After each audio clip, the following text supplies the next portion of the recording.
Princess, you could never guess how happy I am to be here.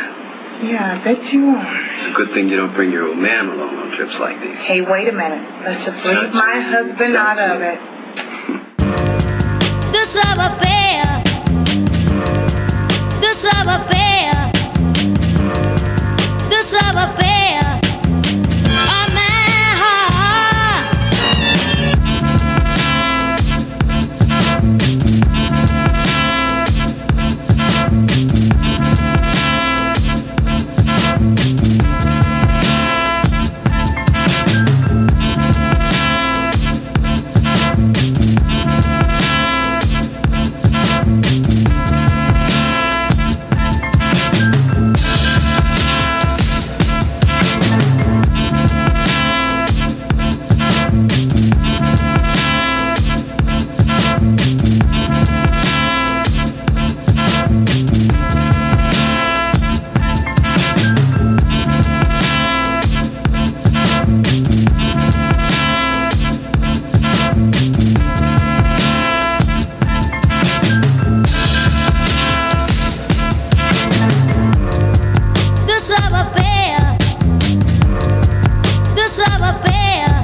Hi, I'm Junior Giscombe, and you're watching The Real Soundcheck Podcast.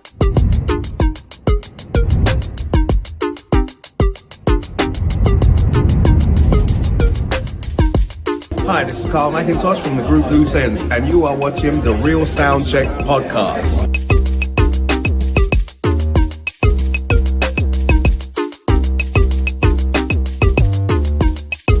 What's up, people? This is your boy Omar saying you're watching the Real Soundcheck Podcast.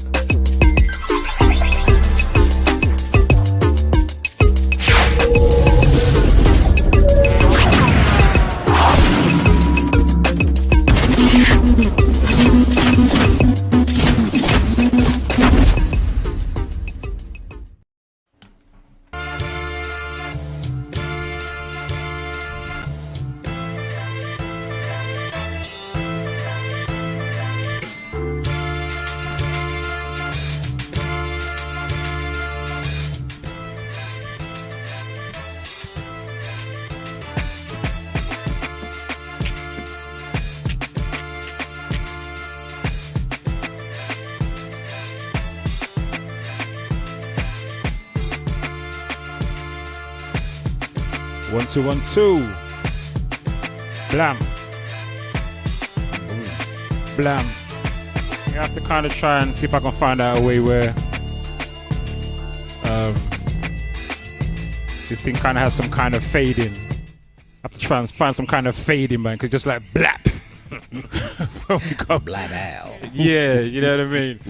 Apologies, people. We don't have the kind of fade in sexiness as yet for the intros, but we'll work on that. We'll work on that. Good evening, everybody.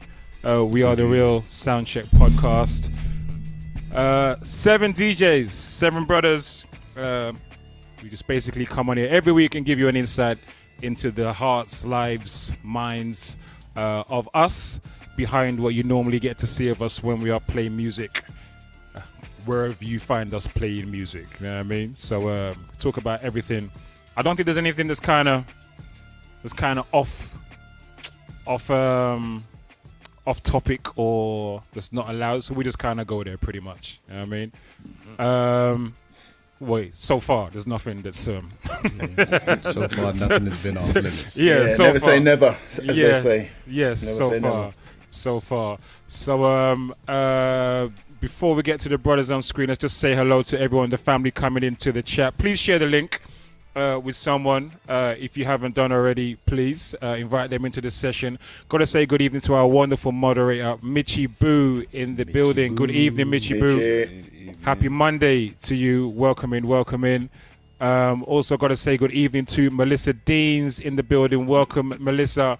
Was great to see you at the IOSL party alongside the other Melissa. Watch out, Melissa Gilly. Both of them in the building. Yeah, the Melissas, Mel and Mel. Again, hanging out again. Good evening, Melissa Gilly. Happy Monday to both of you. Good evening to Miffy Moments in the building. Good evening, Miffy. Shout out, Miffy. Happy Monday to you. Good evening to Camzy in the building. What up, Cammy? Mad love to you. Great to see you over the weekend. As you're growing fast, Cammy. Cammy. Good evening to Lainey J. Good evening, Lainey. Always guaranteed some lyrics and some jokes when Lainey is in the place. So good evening, Lainey. Good evening to man like Bigger G's in here from early. Salute, Bigger. Well, go on, brother. Salute. Also, man, shout out goes out to you. Also to Little H, to Fion, and Erica and the whole family. All right, salute to you, to all of you. Dizza got skills. Well, I'm Dizza in the building. Good evening, sir. It says evening all. Salute, brethren. Good to see you in the place. Bless up. G-Force Leroy is in the building. Says yes. Tech looking all girl on the train scene. What? I don't know what this one is. That's random. I'm not sure. Looking all girl on the train scenes. Had to rub my item. On the train scenes. Not even lean, but thought I was. Had to. Okay, G-Force. Blurred background, like someone's on a train. He's just on some. He's on some. Okay. Oh right, yeah. I see what you mean. Right. Tried to vouch for him. I tried, bro. Yeah, big up G-Force, boy. Big up, man. It's a book. What's a book? Girl G-Force. on the train. Oh, Girl on the Ski. train. Girl on the train. Is it me that needs to come out and come back in, or is it G4? I don't know. Maybe it's Oh, me. somebody. Maybe it's me. Maybe it's Might be me. Or is it Might be someone's me. leading? Because your background's kind of like you're speeding along. Yeah, it's like So it's you're on a blurry. train. G-Force, I understand what you're saying now, bro. Big up, mate. Big up. Good evening to oh, it's Lil H's birthday. Yo, big up, Lil H. Salute, happy birthday, H. Happy birthday, happy Big up. birthday, happy birthday. Birthday blessing. Happy birthday. Yes, sir. Yes, sir. Yeah, Laney, I know, man. I'm sorry. Listen, just try and know from now. Yeah, I'm broken. I am broken. Yeah, I have Laney, you had know. a fully active weekend. I am broken. Yeah, Fully boss so up. yeah, someone I'll else vouch might for have that, to. brother. Yeah, fully broken. Telling All you. right. Good evening, Miss Naturally J. Jacqueline in the building. Happy Monday, Jacqueline. Good to see you in the place. Bless up, bless up, bless up. Hope you're well. Great to see you as always. People, as I said, please share the link if you haven't done so already. Invite someone into the session. They might like it. They might even need it. And they might enjoy it too. Brothers, how are we doing? Dave Knight, how you doing, sir? I am fantastic, sir. Fantastic. It's the weekend just flew past. For The real. whole year's flying past. It's June already, but I'm good, man. I got a problem with you, know, Dave. Every time I eat plantain, I think of you. I don't know how I feel about this. Every time I'm frying plantain. Why? I don't know how to take that. There's a lot of therapy to unwrap that, you know, bro. This is what I'm saying. That he says, Whoa. So, Croc, how do you feel? How do you feel when you that these are a chaise lounge and some A4 paper. Yeah, man. This is what I'm saying. It's becoming a problem. I don't know. I don't know how I feel about this. Next thing I'm gonna start hearing, Every time you're frying it. You know what I mean? That's what you get. You know when you start to peel it, that's what you're gonna The get. sound effects. Lady J says pause. You get me, lady? That's my days. All I right, was we actually move. walking along today thinking to myself, what do people know me for? You know, what is it got this things that I It's on do your hat, and- fam. You literally have it on your hat. It's not even a joke. You literally have it on your hat. Papa What do people plantain. know before? G4 What, have I right got- into Interest today. In it. What, do I have planting written across my hat? Yes, actually, bro. You do. Oh, I'm gonna. They're saying What's he plantain saying? is expensive, and I said I use plantain to actually judge the economy because Economic marker. Nice. The price of for a plant. pound, you know everything's kind of settled. But when it starts like 3 for like £2.50 and upwards, Yeah. You know what? It's true. Yeah, It's it is. I hear what you're saying. It is. It's like end of days kind of thing, isn't it? you know what I mean? Yeah, man. How did the same tree planting I used to get for £1 now is £1 each? How And did the that worst thing is happen? it's the dead ones in the box on the floor that they're trying to sell. It's a discount, 3 for £2.50, and it's in a box on the floor. The black ones, you know. No. They got 2 boxes now. They got the ones You got that- the black ones $2.50, and the yeah, good and then ones, you the got fresh- the Them one there now, Yeah, them one yeah. they're good for fritters still. They're good for fritters still, man. The black ones. Yeah. Yeah, because they mash, Beat 'em they up. mashies in it. Yeah. I like the black ones. I like those. That's either like way. candy when you fry them joints. Listen, I like them, but to sell them for 3 for £2.50 is a disrespect. Yeah. It's liberties, isn't it? It's liberties. When they're on the floor in the box, they should be like, you get 3 for £1. They're trying to get rid of them. They're taking liberties. The pre-ripe, the ripe already. You know what I mean? You can yam them on the way home. Yeah, That's no, what they're trying to. That's how they're trying to sell it. They're known as pan ready. Pan ready planting. Tree for a Pay a pound. premium for them. Pan ready planting. Fry today. Pan ready, you know. you get me. Pan ready. Fry immediately. Pan ready, you know. Yeah, you know it. That is the kind of spiel they put on it as well, you know. Pan ready. Tree bow. You have to run home holding it like this. You can't put it in the bag. It's going to mash up if you put it in the bag with anything else. You have to hold it like Don't be swinging it. Don't swing it. Don't swing it. No, Know what I mean? There's plantain soup by the pan time you ready. get home. Serious, man. Oh gosh. Good evening. By the time you get here, Good evening to Lady Uzo in the building. Lord have mercy. ready. I love that. Pan That's ready. Pan Planting. Oh gosh. That's deep, man. Oh. All right. I'm gonna come to friction last. I'm gonna come to friction last. Cause me want to talk to that brother there. In there. I want to talk to that brother there. Butch Cassidy, let me come to you. How you doing? I'm good, sir. I'm good. I'm very good. Very good. Very good. Yeah. Yeah. All is well. Good. Nice weekend. Went to the all white cocoa. Oh, how was that? Nice. Okay. I saw some pictures of that, man. Look dope. The tents and stuff. The market looked wicked. Very. Were you playing or civilian? No, civilian. Okay. Day off. Beautiful evening. Beautiful people. Everyone come to just do one thing: rave. Nice. Rave. Under 4,000 people. One big tent.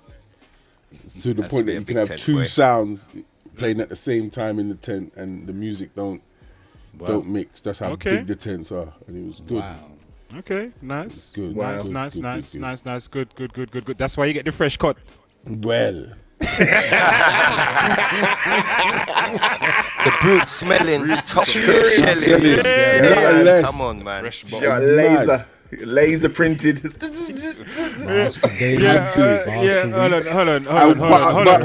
There he is. Let's have a proper look.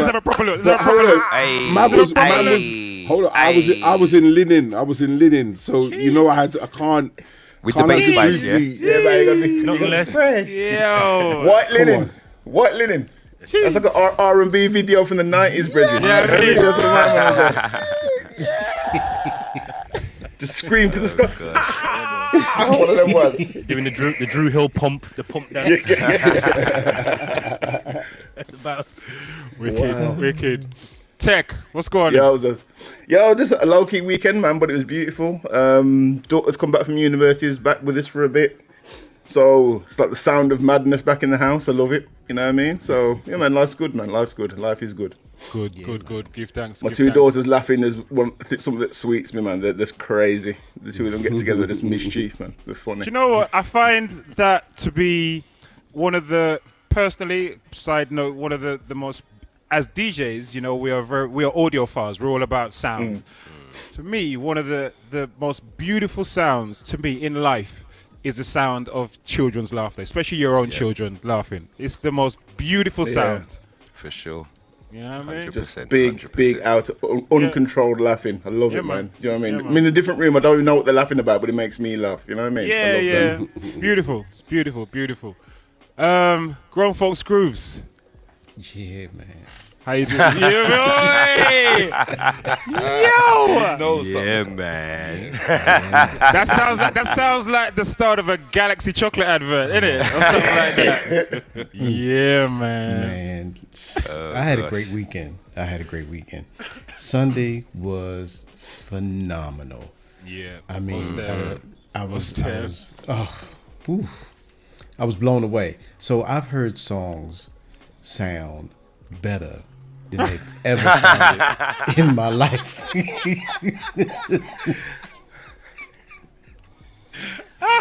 Listen. Oh man. Listen.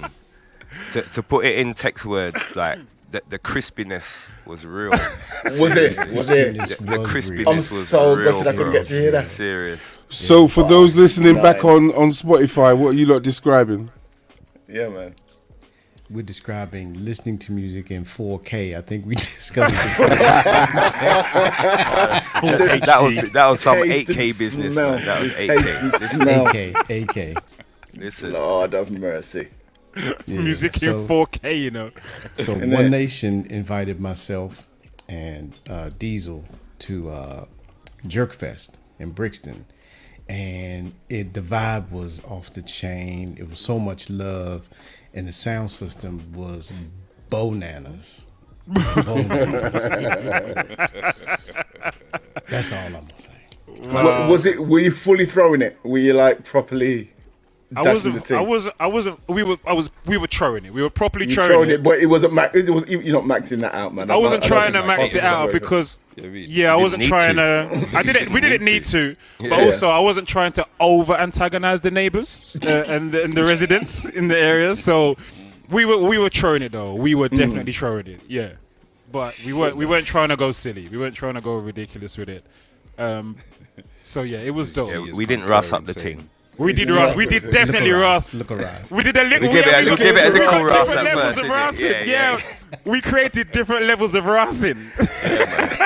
The warm up is a little Ross. You get me? Yeah. And then man, Get that big Ross. when it's time, Ross up the thing. You know what I mean? Yeah. Yeah, it was dope. It was dope.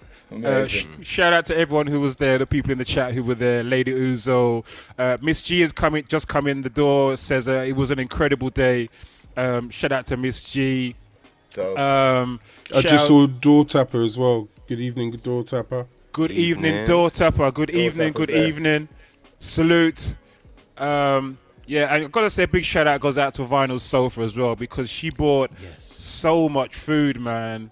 And you know, people say like bring a plate. She brought trays. Oh shit! Trays, literally bought trays. Not a tray. Trays. Trays for days. Oh wow! Yeah, man. Yeah, trays of goodness. Mainly all. I think it was all vegan food as well. It's beautiful. It was delicious. Apart from the potato. Well, the potato salad she done too, didn't she? Yes, she did. I mean, they were dope. They were dope. Man, she just brought food like whoa. You know what I mean? And you know what? We got to give props to the jerk man as well. You know. Absolutely. Yeah, I don't think it's her trade, Dave. But she could make it that if she wanted to. Let's just put it like that. She definitely could. She came fully loaded, boy, fully loaded, and it was dope. In fact, she fed me all day today. Did you just come with the Tupperware? Just like, yo. Listen, it was a my ends fam, so no shortage of container around here. You understand? No shortage of container. Yeah, no longness, man. Straight back in my yard. Yes. Got Pyrex dish and buckets. Filled up. So yeah, it was dope. Thank you, that grown sounds folks, for amazing. coming That down sounds and amazing. playing. Thank you. for having me. I had a ball. It was great. Tune of I your was set telling- for me. Go on. We know. Oh gosh. Yeah, you know what I'm gonna say. Go on. Gosh, I know. I'll leave it for you. Go on. You were gonna say. I was gonna say, like I said, I've heard songs and I've never heard them sound that good ever. I mean, ever. I played Liberian Girl, and it had me shocked. That's the one. When that dropped. When that tune dropped. That's what I was gonna say is the tune of your set.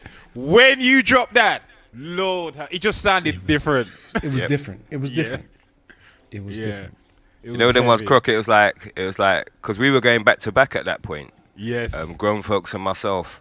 Man put on that tune is like he said, "Gwe." Without Sit down, son. You Step aside, know what I'm son. saying? Bother me. I was like, Step yeah, I'm aside, like, son. that's it. I'm like, student, your time's done, my time now. You get me?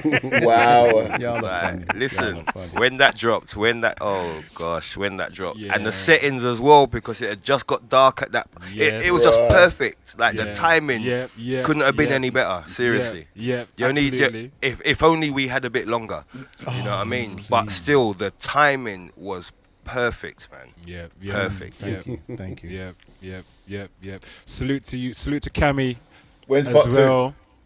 Well, there's a date been. I spoke to the other guys who did it with today, and there's a date been penciled in. But I don't want to talk it yet because obviously there's I's need to be dotted and T's need to be crossed and what have you. But there was a lot of talk that this needs to be a regular thing. Many people saying it needs to be an annual thing, but we're looking to do another one this year. So when we got it all confirmed, I'll definitely let you know the date. Yeah, man. Yeah. Sweet. Diesel. Yes, sir. What's going on? How you doing? How's your weekend been? Congratulations again, 11th anniversary. IOSL on Friday. Salute, brother. Salute. Thank you. Salute. Yeah, so we had the IOSL party on Saturday. Saturday, yeah. sorry, not Friday. Saturday.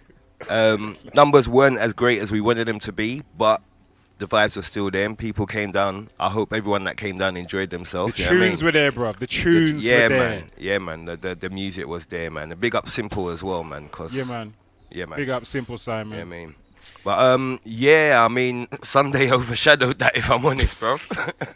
If I'm honest, listen, block party thing, yeah. That was like, oh my gosh, yeah. That's you know when you look at your events back at the end of the year, like what you've done. Yeah. That one is gonna sit very, very high. Yeah. Very high. No, it's dope. The weekend was nice, man. The weekend was super. So super was it dope. was it the fact of was it a combination of the people and stuff, or was it just the fact it was outside?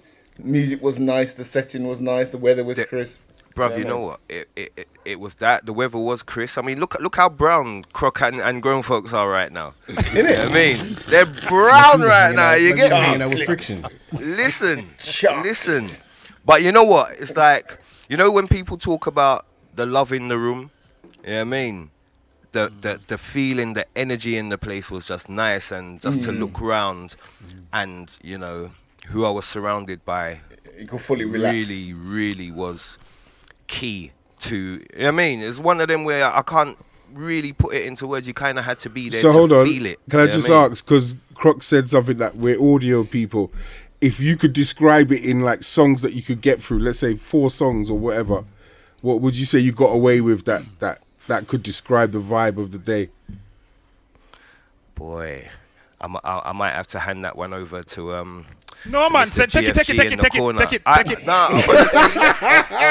I'd have to give that some thought. You might need to come back to me in a couple of minutes. But that's all right. I just Liberian Girl would be one for sure. Yeah, Liberian Girl. I can catch the vibe what you were talking about, because you said the sun was coming down and you played it. So I caught the vibe. I'll tell you another one, Butch. I'll tell you another one. And again, this was for me. This was my tune of Diesel's set. Now, it's a tune I don't normally play, to be honest, but again, it was just when you talk about timing, he dropped it at the perfect time. You played Aswad and Sweetie Ari on yeah. When you dropped that, it was perfect. The way the thing just at the bass, that was like an instant pull up as well. It was. Yeah. No, it was. For me, that was the tune of your set. That was just perfect timing. I'd agree with that. Definitely. You know what I mean? The vibe on that set was nice. The vibe and when you dropped those tunes was nice. And I think when you played, what else was it you played? You know what? There's too much. There was too much. There was so much tune. But you know what? You know we got to give credit to as well. Young Man. I didn't even get his name. Yes. Young Man. Absolutely. Yes. Oh, DJ Rezi. Was it Rez or Rezo? Something like that. Rezi, I think it was. Rezi. Listen. 15 years old, man stepped in and he played like he'd been DJing for 30 years. Yeah, Stop it. He was good. Seriously. And we're talking big people tune here, big people's tunes. He was his father. Yeah. Stop it. Those big people tunes. Big people 15 years old, Butch. And man come in and listen. I looked at him, I was just like, all right. You know the ones with What, miking and juggling at the same time, or don't tell me? No. He didn't need a mic. Oh, his music. That's the thing. He didn't even need a mic. Man. So it was the way he was playing. Yeah. Yes, it was his selection, Butch. His selection was perfect. Was perfect. You know, so we still got to work on couple things, mixing, and he was still quite shy. You could see he was very, very shy. Yeah. I just met him that same day when we were stringing up the sound. He was there with his dad, who is also a sour man, and one of the guys who we were doing at the event with said, "Oh, look, he's a DJ and he's got potential, but they said he needs to learn from someone like you." So I said, "Okay." So I was getting him to help me string up the set, showing him how to string up and do what's what, and then he was asking me about what equipment I use and where I get music from, and yada yada yada. And then at some point, he said, "Do you mind if I go home and get my controller?" And I said, "Nah, man, go on. Go get your things and come." So he went home, got his laptop and controller, came back, and he went on and did a thing. Yeah. And he was Go good. on. He was very So good. the thing set. 100%. He was very good. He was very good. You got as a young soundboy, you got to take your shot in it, and he 100%. he took it. He took it, and when he finished, he ran with it. And when he finished, and I explained to everyone what happened, and they were bigging him up, and then he had his effects. He just bust a shot for himself. Them ones. Yes. But he was happy after that. You could see he felt good. He knew he'd done the right thing because he did. Yeah. It took some guts for him to go in front of that crowd like that. Yeah. That was gutsy. And we're not even talking like, man come on and played for 20 minutes. No. He didn't. He was on for what, 45 minutes? Like that. There was no need to rush him. He was doing good. He was doing really good. It wasn't like, he come in and played 10 tunes and they were really good And tunes. dipped, No. Man came in. Played Starship and Candy, got and dipped. No, he probably don't even know what Starship and Candy is, bro. What he was drawing yesterday, he's past that, bro. Yeah, his levels were above that. His levels were above that already. Yeah. Yeah, That's very dope, good. See, I'm OCD now. I want to know what he did in 45 minutes to make you lot talk like that. Bro. But anyway, go on. He played some really nice vocal reggae, big people's tunes as well. He played mainly big people's tunes. He played some nice Berries. And then he went into some R&B, little R&B. Played some Aaliyah, Little Afrobeat as well. Yeah. Diesel, you've disappeared. Yeah, I'm gonna go and check the camera. I'm still All here. All right, cool. So yeah, he did very, very well. Okay. Very, very well. Miss G said, yeah, it was very impressive, and I think Lady Uzo said something to the to the same effect as well. Good evening, Shania in the building. Shania. Yeah, Shania. We just say Shanla. Sexy Shania. Shanla. That's what I'm gonna call her. Shanla. It's Shania. Trust me. No, it's Shania. I think it's Shania. It is Shania. I think I only know Shania. that because she's friends with Platts Pro. Okay. She said he was really good as well. Yeah. She said he was really good. What's that? I think Croc would have pushed him. Put that one up. So who's clicking? Let me leave those alone. You go. I think Croc would have pushed him off the decks. If he Net back. Go, boy. Come off his soul. Remove ya. Yeah. All right, man. All right. Time done. Both ears. Pull him off. In it. No, but he did very good. DJ Reese, I believe his name was. DJ Reese. Salute to him. And So are you connected with him now? Is there Shania. I've got a link to him. Yeah, I've got a man, link to him. I've got a link to him. Yeah, I've got a link to him. As you was talking, it just reminded me of my come up. You know what I mean, man? Like Fatted and them giving us the opportunity to play. You know what I mean? It's kind of passing the baton. Absolutely. And I kind of it's a similar story for me with Fathead as well. Yeah. And so when they were saying to me he's got potential, but he needs to learn from man like you, I said, okay, cool. So I started showing him, and then when he said, "Do you want to get his controller?" The man wants to play on the sound. So man, make him come true, and he done his thing, and he done well. You know, I'm sure he's gone home with his chest swelling a bit and a bit more confident. Thing, you know what I mean? So it was good. The weekend for me was a very, very tiring one. I am wasted right now. Chip Shop on Friday. Well, I don't really need to talk about Chip Shop. Chip Shop's always a mad vibe on a Friday. I dropped some tunes I haven't played in there. I haven't played anywhere for a long time, and just lit it up. So it was great, wonderful vibe. Big up to all the Chip Shop family. I'll be back out again tomorrow for the Nas and Wu-Tang after party at Bricks. People, it's not at Chip Shop. Don't go to Chip Shop. It's at Bricks. Yeah, that's Chip Shop's other venue at London Bridge. So some people talking about Chip Shop, no, wrong Chip Shop venue. It's at Bricks, London Bridge. Yeah, so that's tomorrow. So Friday was great. And then Saturday, the IOSL party was wicked again. Really nice venue, apart from security and taking out the players. It's a bit kind of... Yeah, not great security. But apart from that, it's a nice venue. And the tunage, I can't remember... The thing I was really looking forward to, I like about the IOSL, the whole brand is you can really dive in. When you talk about reminiscing, you can dive in a way you can't really anywhere else. You know what I mean? So as an example, in my set, I played Miami, the Miami Vice TV theme tune. Yeah. Wow. And it wasn't a remix. It was the actual TV theme tune. Wow. Yeah. And it worked. And that's one of the few places where you can actually do that. And it will work.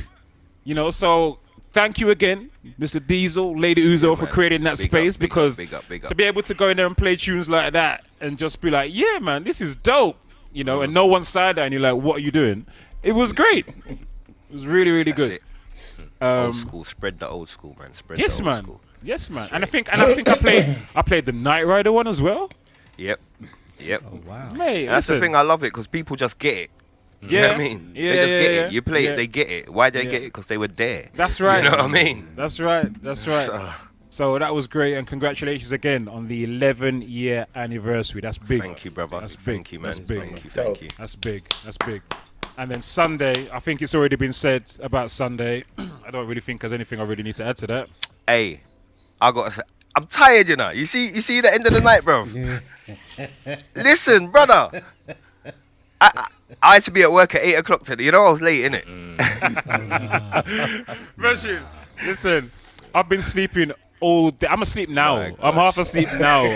I spent all day just kind of resetting, putting the sound away, and you know, when I was getting Reese to wire up the sound, I wasn't supervising him the whole time, and he kind of made a mess of a huge mess of the leads. So I spent most of today untangling all my wires and recalling them all back up. You know what I mean? So it's been long, but it was a beautiful, beautiful day. It really was. I'm grateful that the weather held out, because at one point it started spitting, but it held out. It was a fantastic day. A lot of people have said it felt like back in the day where you used to just have a sound outdoors and people would come, bring their food, bring a drink, bring 2 domino, bring the pitney them, bring your elders, everybody was just there, and it was beautiful, man. Beautiful, beautiful, beautiful. So yeah, thanks to everyone who came. One last thing regarding yesterday that we haven't said yet. Happy birthday, D. Oh yes. Happy birthday, D. Happy birthday, Dennis. Happy birthday, Dennis. Yes, sir. 100. So yeah, it was beautiful. Need to do more of that for sure. It was beautiful. Beautiful. All right. I think we need to get into this evening. I don't think there's anyone I've missed. I think you forgot something. Have I? Brother Fiction, where you been, man? You forgot Wu-Tang Clan coming at ya. Where you been? That was the closure, man. Yeah, man. The past 4 weeks have been blessed, man. So all right, let me just make myself comfortable. I've been up and down. But I miss you guys, man. Trust me, I missed you guys. Likewise, man. Oh. Yeah, man. I don't know what I missed, because where I was, the Wi-Fi was very inconsistent, so I couldn't even tap in and watch the shows. But frick, we had the best shows ever. You missed. I could imagine, man. I could imagine. I'm gonna go back and listen. I missed the raid trains. I missed everything. You missed a lot of jokes. I wouldn't have missed it. I wouldn't have changed it, man. It was a blessed 4 weeks. So I had a week in Portugal with the family. That was the first week I was away, and that was well needed, man. It was a kind of a retreat kind of place where we stayed. It was raw as hell. It was nice, man. We just chilled out. Then I had 10 days in Jamaica with my parents and my sister. It's the first time ever we've all been in Jamaica together at the same time. Oh wow! So yeah, man. Usually I go with the family. She'll stay at home. She'll go. I'll be here. Right. It's the first time ever we've all been together, and it's the first time we've been together as a family for I can't even remember, for years. Wow. So that was nice, man. And I done nothing. I didn't see the beach for the first time ever. Going to Jamaica and not seeing the beach. You know what I mean? I just had my foot up on the veranda with my laptop. I sorted out my Serato crates. Listen, I'll say it again. I'll say it to you again. You know, doing nothing in Jamaica is doing something. Yeah, man. That's what I'm doing. The most I've done was pulled breadfruit off the tree, pick some mangoes, and you know what I mean, foot cock up. I chilled, man. It was beautiful. It was beautiful. I played a dance out there as well, which was nice. And Come on. Yeah, man. Nice. Yeah, man. I played a little dance out there, man. It was like a family reunion kind of thing. Okay. Right. So like all the returnees come together, and then there was like the Oh, people that one. Yeah. Okay. So a lot of elders there, and then there was another party from the UK. So they'd come over from the UK. They heard about it, so they came there, and had like only a small little sound system set up. So I just brought my laptop, strung it up, and I played for about three or 4 hours with no mixer, no controller, no headphones, just literally off Nice. the laptop. Nice. And no one complained. Everyone had a great time. I played Nice. dancehall, roots, reggae, revival. Yeah, I man. played some amapiano. And I was told I'm the first man to play drum and bass and jungle in the area of Friendship in Westmoreland. Some Some of the locals were coming asking, saying, "What's this?" I played like a lot of the ragga jungle and reggae jungle and drum and bass, and I loved it, man. So it was a nice vibe. Nice. So came back I landed on the Thursday morning. My flight was 3 hours delayed. I landed in Manchester. My parents flew back the same day. They landed in Heathrow. I had to drive from Manchester to Heathrow. No sleep, it was a night flight. Whoa. From Manchester to Heathrow, pick up my parents, turn around and drive back to Wolverhampton. Drop them off, chilled there for a little bit, helped them sort out the house and everything, got them settled. And then by the time I got home, it was about, say, 8, 9 o'clock. By the time I got to my bed, it was after midnight. And then my flight to Dublin, my alarm went off at 7 o'clock. And I was on the flight to Dublin at 9 o'clock. And it was crazy. Dublin Yes, was come on, a series of legendary events. Come on. That's what the Netflix show is going to be called, a series of legendary events. Okay? And if it was a series, the concert would be season 1. The 45 minutes between the concert and the after party would be season 2, and the after party would be season 3. All right, for those that don't know, what concerts are we talking about? What concerts it was a Nas and Wu-Tang New York State of Mind tour, the Dublin leg of it. So there's myself, my brother G Money, Boots, and D Brown. We all went out there and shut down the whole thing, shut down the whole of Dublin. It was like the Lord just parted the seas for us and said, anything you want while you're here, just walk into it. So we went on Ryanair. If you've ever been on Ryanair, you have to pay for everything. You have to pay for your drink, you have to pay for your seat, you have to pay for your bag. We walked on, we was priority boarding. We never know priority boarding. We were the first on the flights. We were seated, got there, we come off, got to the hotel. We couldn't check in till 3 o'clock. The woman says, "Oh, you're fine, man. Just go in." We was there from like 11 o'clock. Checked in, chilled out there. Cut a long story short, we booked the Uber. Got to the concert for about, say, 7 o'clock. I stepped out the Uber. We're walking towards the concert, and I heard someone say, and forgive the profanity, I got to do it though, "Tony fucking Brown." I was like, bro. I'm thinking, who do I know? So I'm thinking, is it from work? Like, who is this person? This guy come just hugging me. "Yo, Tony Brown, I can't believe you're in Dublin." So basically, it was a guy that knew me from the YouTube pad bank I used to do. Wow. So he was in the pad bank. My man was gassed. "Oh, I can't believe you're in Dublin. Rare. So I'm saying to him, I said, let's link up, man. Where's the after party? Because I knew there's going to be after party, but I didn't know where it was. Yeah. So I'm saying to him, link up after, take my number. We need to know where the after party is. Like, yeah. So walking towards the show now. You see that G Money, my brother G Money, he's something else. So we're walking towards the queue, and there's a door here. So I'm talking to this guy. You know what I mean? Next thing I know, G Money's gone. I'm saying, "Where's G Money?" Them man are laughing, saying, "Oh, he's gone inside." I'm saying, "How can he go inside? I've got the tickets on my phone." My man's walked up to the front door. The woman says tickets. My man says Wu-Tang's for the children, and walked in the building. Wow. He's inside the concert with no tickets. So then I'm saying, so I've gone to the woman now, showed her the ticket. She says, "Oh, you're in the wrong section. You're in the standing section. This is a seated section." Because we all agreed, if we go in there, we're going straight to the front. We're going wild. We going all out. So I've had to phone G-Man and say, "Yo, come back out, man. You're in the wrong section." My man's walked out laughing like, "Yeah, man, I was in there. Rare. I was like, "You're having a laugh." So from that now, the universal cheat code for in Dublin is Wu-Tang is for the children. Yeah? You want to get anywhere, that's the universal cheat code. So I've gone back to the right section now, scanned our tickets. As we've walked in, Rez has walked out on the stage. So he's like, boom, straight to the front. And it was just live and popping from there. The show was heavy. Best concert I've been to in a long time. Wow. Shut it down. Wow. Had a great time. Jumped like I was 16. You get me, braved out. We left there now, and we're just walking to this. There was like, just follow the crowd. You get me. All the crowd is heading towards the main area of Dublin. So we're just following the crowd, pure good vibes. Everyone's laughing. There's hundreds of people, thousands of people walking, pure good vibes. We found a bar, gone in this bar, sat down, had 2 drinks. The bar was dead. So we're just in there like, yo, come on, man, what are we going to do? What are we going to do? We need to find out where this after party is. I never took my man's number. He took my number. So I'm waiting for him to phone me, never phone me. So we went outside after about, say, 40 minutes. And some guys walked past and they had VIP passes on. So I'm like, yo. We're talking to them saying, yo, where's the after party? They're saying, oh, yeah, it's in Temple Bar. Telling us where it is. We're like, where's that from here? And it's like, oh, it's about half an hour walk. Get an Uber. It's £20 odd. There's still tickets on Ticketmaster. I'm like, I'm not paying £21 to go in there. No way. So I said to the guy, I says, yo, give me one of your passes. There's 4 of you lot. Just give us one of your passes so we can get in. He was like, no. Just go on Ticketmaster. Just buy a ticket. And they wasn't having it. They walked off like a bit shook. So he says, you know what? Let's just go there and see how we can, you get me, pattern up the thing. So we booked the Uber. We're in the Uber, plotting like, okay, boom. We're just going to go up there, rock up like we're meant to be in here. So we pulled up in the Uber. There was a massive queue outside. I said to the Uber driver, I said, pull up right outside the front door.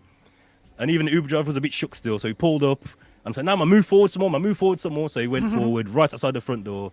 And I says, right, this is how we're going to play. I was in the front, then man was in the back. I said, I'm going to jump out, open the door, and we just walk straight in. And that's exactly what we did. We just jumped out. I opened the door like they were celebrities.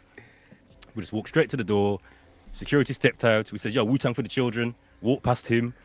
Got to the next, got to the next section. There were two lots of security. Yeah, walked past the first man. Wu-Tang for the children. Got in the place. Went to the place where the venue is, where the stage part is. Security stopped us. Yeah, man, Wu-Tang for the children. And then he looked at, there was a woman scanning tickets. She went, no, they're fine. Go on. So there's 4 of us. We just walked in.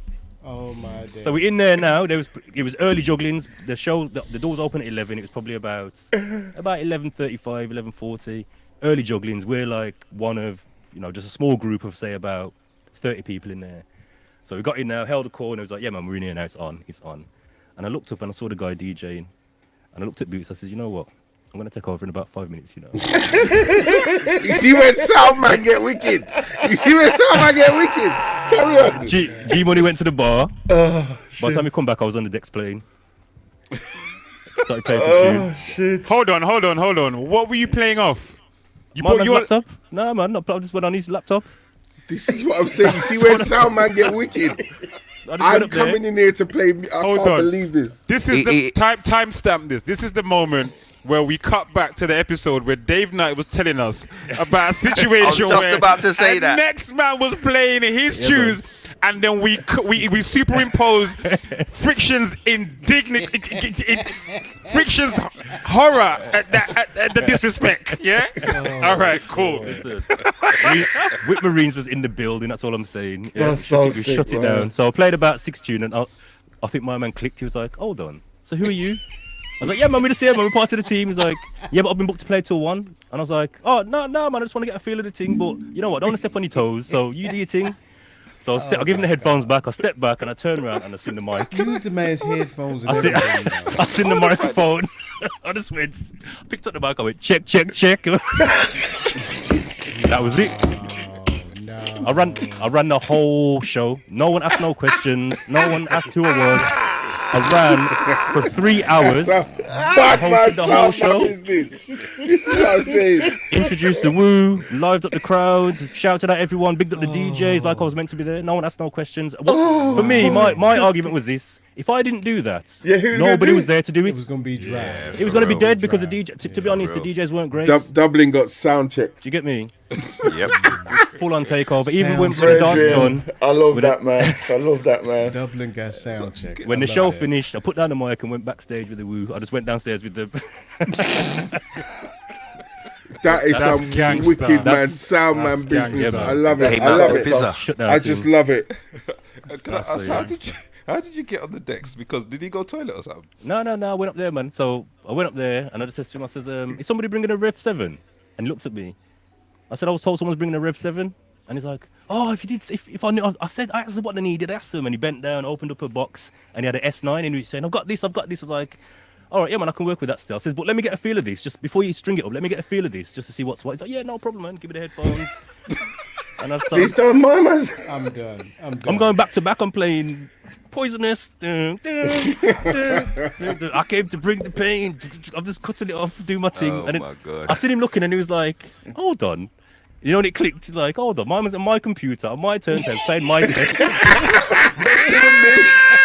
You got sound check. So he tapped me. He was like, "So who are you again?" And that's when it transpired. So I gave him his time, held the mic, and just shut down. I love how you say you gave him his time. You did him a favor. It was his time, man. It was his time, brethren. You didn't give him nothing. But listen, so on reflection, you remember? So Wu-Tang is for the children. Where did that come from? You remember when it was ODB. They were nominated for a Grammy. Yeah, and they went there. My man had his fresh suit and everything. Yes. And they never got through. They never won the Grammy. Puffy won. So what did ODB do? He took to the stage, took the mic, and gave his talk. And he closed his talk by saying, "Puffy's great, Bad Boy's great, but Wu-Tang is for the children." Yeah. Boom. He gave us a universal cheat code for life, and we didn't recognize it. Because it works. I'm telling you, it works. All right. So on tomorrow. Yeah. When I go market, when I'm gonna go buy my planting, I'm gonna say Wu-Tang's for the children. Just bounce. When you go to the cash points, when you go to the cash points, just type in Wu-Tang's for the children. Yeah, man. Trust me. See what happens. Listen, we were getting free drinks. Yeah, them man's gone to the bar getting free drinks. Boots were signing T-shirts. They were taking pictures with G-Money. This guy came up to me afterwards. I love this. I love this. And he says, "You're him, ain't you?" And I was like, yeah. And he went, "No, you're him." I was like, yeah. Oh, I can't believe it. I go, Thank you for coming to Dublin. My man called his son. He called his son, come. He says, "Oh, I've been playing my son your music for years." He says, "I'm not want to take pictures, but I just want to say thank you for coming to Dublin and we appreciate it." I was like, "Yeah, man, cool, man, no problem, man. Showing pure love." You get me? So didn't it have nothing about the Wolves accent? Or were you putting on American accent? Yeah, man, I'm talking like I'm talking now. It's like, "Yeah, man, cool, man, no problem, man." Yeah. You didn't even drop a son or "now I'm saying" or nothing. That part is. Someone asked Boots to sign their T-shirt for him. Wow. That's how. Oh shit. That's how we were moving. And then when they get home and they read it, it's like, which one of them is Boots again? Yeah. Which one of them is Boots? Which one of Wu-Tang is Boots? The Bootser. The Jizzer. Boots tank. Well, yeah, man. I have to say it was a series of legendary events, and it's the best weekend I've had for a very, very, very long time. It was. Like I said, funny, man. That's epic. Just walk with your chest. You get me? No one. I just thought to myself, you know what? I'm gonna go up there. I'm not going up disrespectfully. I'm going up respectfully. And I know I can add value here because he was dry. I know I can add value. I'm not trying to disrespect the brother. And I just thought, you know what? Don't ask for permission. Ask for forgiveness. If they tell me to come off, I'm coming off respectfully, and I'll enjoy the show. But I went up there, done my thing, and you know what I mean. Brought some serious vibes to the place. So right. What's the matter with Reed's people, man? What's the matter with them, man? There's nothing wrong with us. There's nothing wrong with us. Remember that time? Life it live. Freak. Remember that time for my birthday? We went to Stoke, minibus load of us, and we took over that club as well. It was Baba on the mic and someone was DJing. I don't think I came to that one, you know. I probably didn't come to that one. Valentino's, man. I think it was Valentino's. Oh my days. Same thing. Yeah, man. Drug. Move, man. Wow. Funny. Well, did you know Funny, what? funny. I think it's go on, Diesel. I was just going to say, can I just say, for anyone that thinks man is gassing, can you see this? Yeah, man. It's Tilted. on, man. Yeah, there it is. Yeah. Can't be the whole thing. There it is. Yeah. Man There is was a there on point where I stage. realised I've got this. No one's gonna kick me off. So I was, yeah, man. I done my what is it? I channeled the spirits of Trini Gladiator. I've seen how he does his thing a few times. I said, that's me. That's my role today. I'm doing that. Them ones. You get me? So salute to Trini Gladiator. Big up Badman. Trini Gladiator. Big up Trini Gladiator. I followed the pattern. I said that's what I'm doing today. I'm hosting the thing. You kicked me off the deck, so I'm hosting. And I'm gonna flip a great job. I'll make sure he sees that. Yeah, And I gotta send salute to Trini Gladiator as well because him and the Just Vibes family, we were doing a show at a race course on what day was that?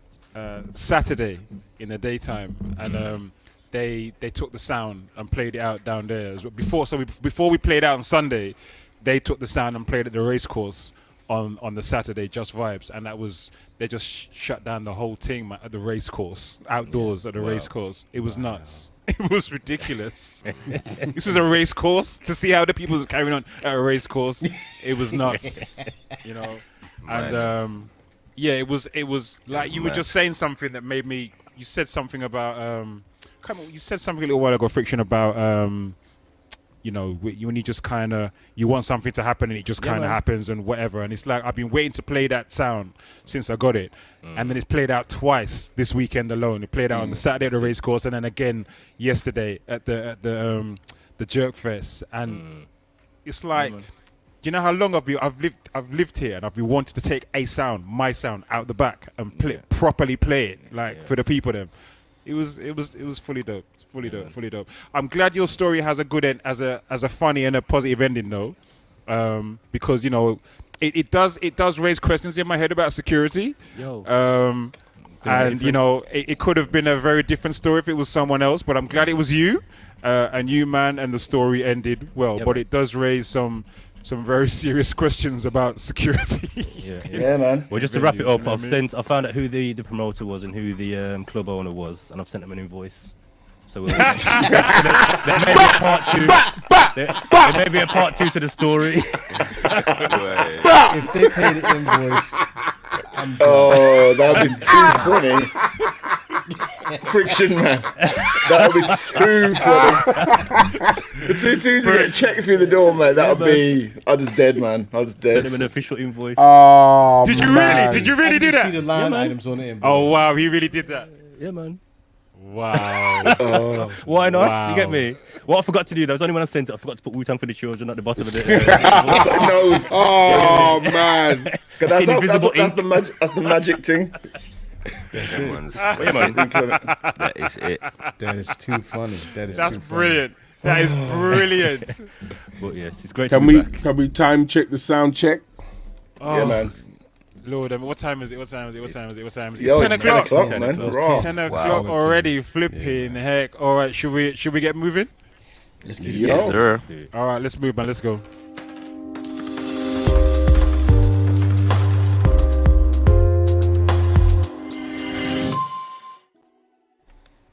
Someone's gonna have to kind of help me or lead on this because I'm dusty as hell right now. My brain is still not functioning properly. Yeah, man. Wait, what? On sexy graphics? I got you, man. Friction. I know this was a section that you were Yeah, man. particularly interested in. I was excited about it. I actually requested that we push it back a week so I could be involved. So, yeah, man, I'm excited for this section here. So we've got a special guest with us today. It's our first official special guest. He's a member of the family.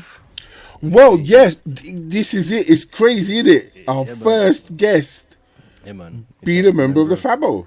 That's it. That's excellent. Let's welcome to the stream our brother Richie Ranks. Richie Rankin. Respect. Welcome in, sir. Welcome in. Right, we need to unmute. Hold on a sec. Richie, you need to unmute yourself, brother. Unmute yourself if you can. Here we go. Oh, again. Yeah. There we go. All right. Check. I mean, another life goal has been achieved. Great story, fiction. Yeah, man. About that thing that actually takes us back to days when Diesel and I were like in places like Leicester and Birmingham, saying we were like Rampage or we were like Stone Love or whatever it was, and just falling through places and eating the Wu-Tang. Yeah, it's really good. Man. All right, Great. question for you guys, Richie. Did you guys ever walk with empty record boxes or empty record bags and get in? No, that was someone else we knew. I'm not gonna. But there was someone else we also knew who had headphones on their ears at all times. Oh my gosh! And they would just walk around places with their headphones on. But fortunately, when I was 17, I got the proper pass. I worked for a radio station called Kiss FM. I worked for them as an intern and blah blah blah, and then they've got a pass. Okay. And when you get that pass, you get into every night they do for free. That was your Wu-Tang is for the children pass. That was my Wu-Tang for the children. The thing is, the pass was only for 6 months, and I ran that for like 3 years. There's certain bouncers who you know the vibe when you go to the same place 3, 4, 5 times, and they're looking at you like my man don't even have to look at you no more. The pass, it's my man from Kiss, Broad Tree. Nice. My man from Broad Tree. So I know the vibes, man. Yeah, man. But anyway, great to be in the podcast and great to be able to have a chat with you guys. No, it's good to have you, man. It's good to have you. Just for context, so for those that don't, most of you will know, obviously Richie's a core member of the community here. He's been, part of the podcast since we started it. And, we've invited him on today to talk about his area of expertise, which involves music publishing, copyrights, sampling, etc. So, yeah, man, we appreciate you being here, man, and I'm willing to share some of your insights. This came about, didn't it, from us doing our flips, didn't it? The sample flip, yeah. Yeah. Because when we started, people started talking about, should we sell it? And then it's like, can we sell it? What's the legal ramifications? And blah. Richie knows. And I believe also you guys were there was a week you guys were having a chat, and then you started talking about the whole sample thing. I think one of them was the Sting Puffy thing, and I was here and I was getting so irate. I was like, what are these guys talking about? So I must have give a shout to Diesel and all that. And I was like, yo, now you can't talk about them things without me in the place. That's how we like it. Come with over the time, we've now been able to make this an actual reality, which is really great. Glad. Brilliant. See, I love that when we've got like subject matter experts in the crowd. Love that, man. Love that. Yep. And some in the chat as well, no doubt. And as I mentioned in the chat, I just got to say, quick shout out to the Diva Speaks, T-Dot's in the building. Good evening to Melly Mel, and also to the Ali Bless. The Ali Bless. The Ali Bless or Ali Bless? Yes, sir. Salute. Yo, all right. Platts is in the building as well, man. Oh, salute Platts. Salute Platts, brother. Bless. I'm sure he'll be listening keenly to this as an avid producer. You know it. He's been waiting for this one. Yeah, man. Good.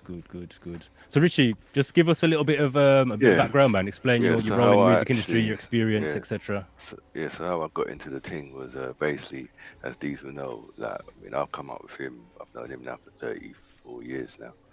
So we've always been partly into music and hip hop, and that's been a big passion of mine for many years, DJing and blah blah blah. And then in 2005, I was DJing full time as an actual full time job with my friend Daniel McConnell. We had a sound called Top Ranking, did quite well, played throughout Shoreditch, as some of my friends who are on tonight on various different channels. They used to call me Shoreditch Rich because I was always in Shoreditch, like Brick Lane, playing all those bars there.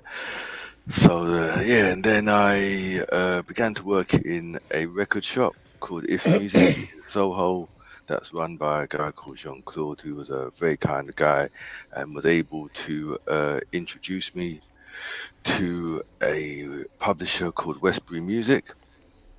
At that time, I was studying a degree in music management and music business. So he introduced me to them. It so happened in my dissertation, I wrote about them because being an avid vinyl collector, I've seen their name on all of the Broken Beat stuff. So the Four Heroes, the Bugs in the Attic, the Mr. Fingers, Robert Owens. Then we get into the reggae, Max Romeo, Mad Professor, all that stuff, Far Out Recordings, all of it. So I started putting 2 and 2 together. I actually asked them to do an interview, and they actually blanked me. I was like, all right, cool. One day you're gonna see. So then we came back after a year. I actually went there to do an interview. And at that point in my life, I wasn't at a good point, but I went there, thought, this is my chance. So I went there as an intern. Well, I went there for the interview. They gave me the job straight away. Nice. And then from there, I started just started as an intern at the age of 30, which is not the greatest time, but hey, you got to do when you do it. Yeah, man. So at the age of 30, started as an intern there, and within the first month, I signed about 2 catalogs because I was into dubstep at the time, and I realized a lot of the dubstep guys didn't have the publishing. So, and I already knew like Mala and Sheffel and N-Type and Scream from going to DMZ. So, yeah, I started just doing that, bang, bang, bang. Then, yeah, I just started just going on a roll, signing artists. Then after doing that, and obviously when you start signing artists, you start learning more about the business, start learning about the contracts, you start learning about the copyright because it's a small company. So I started doing everything.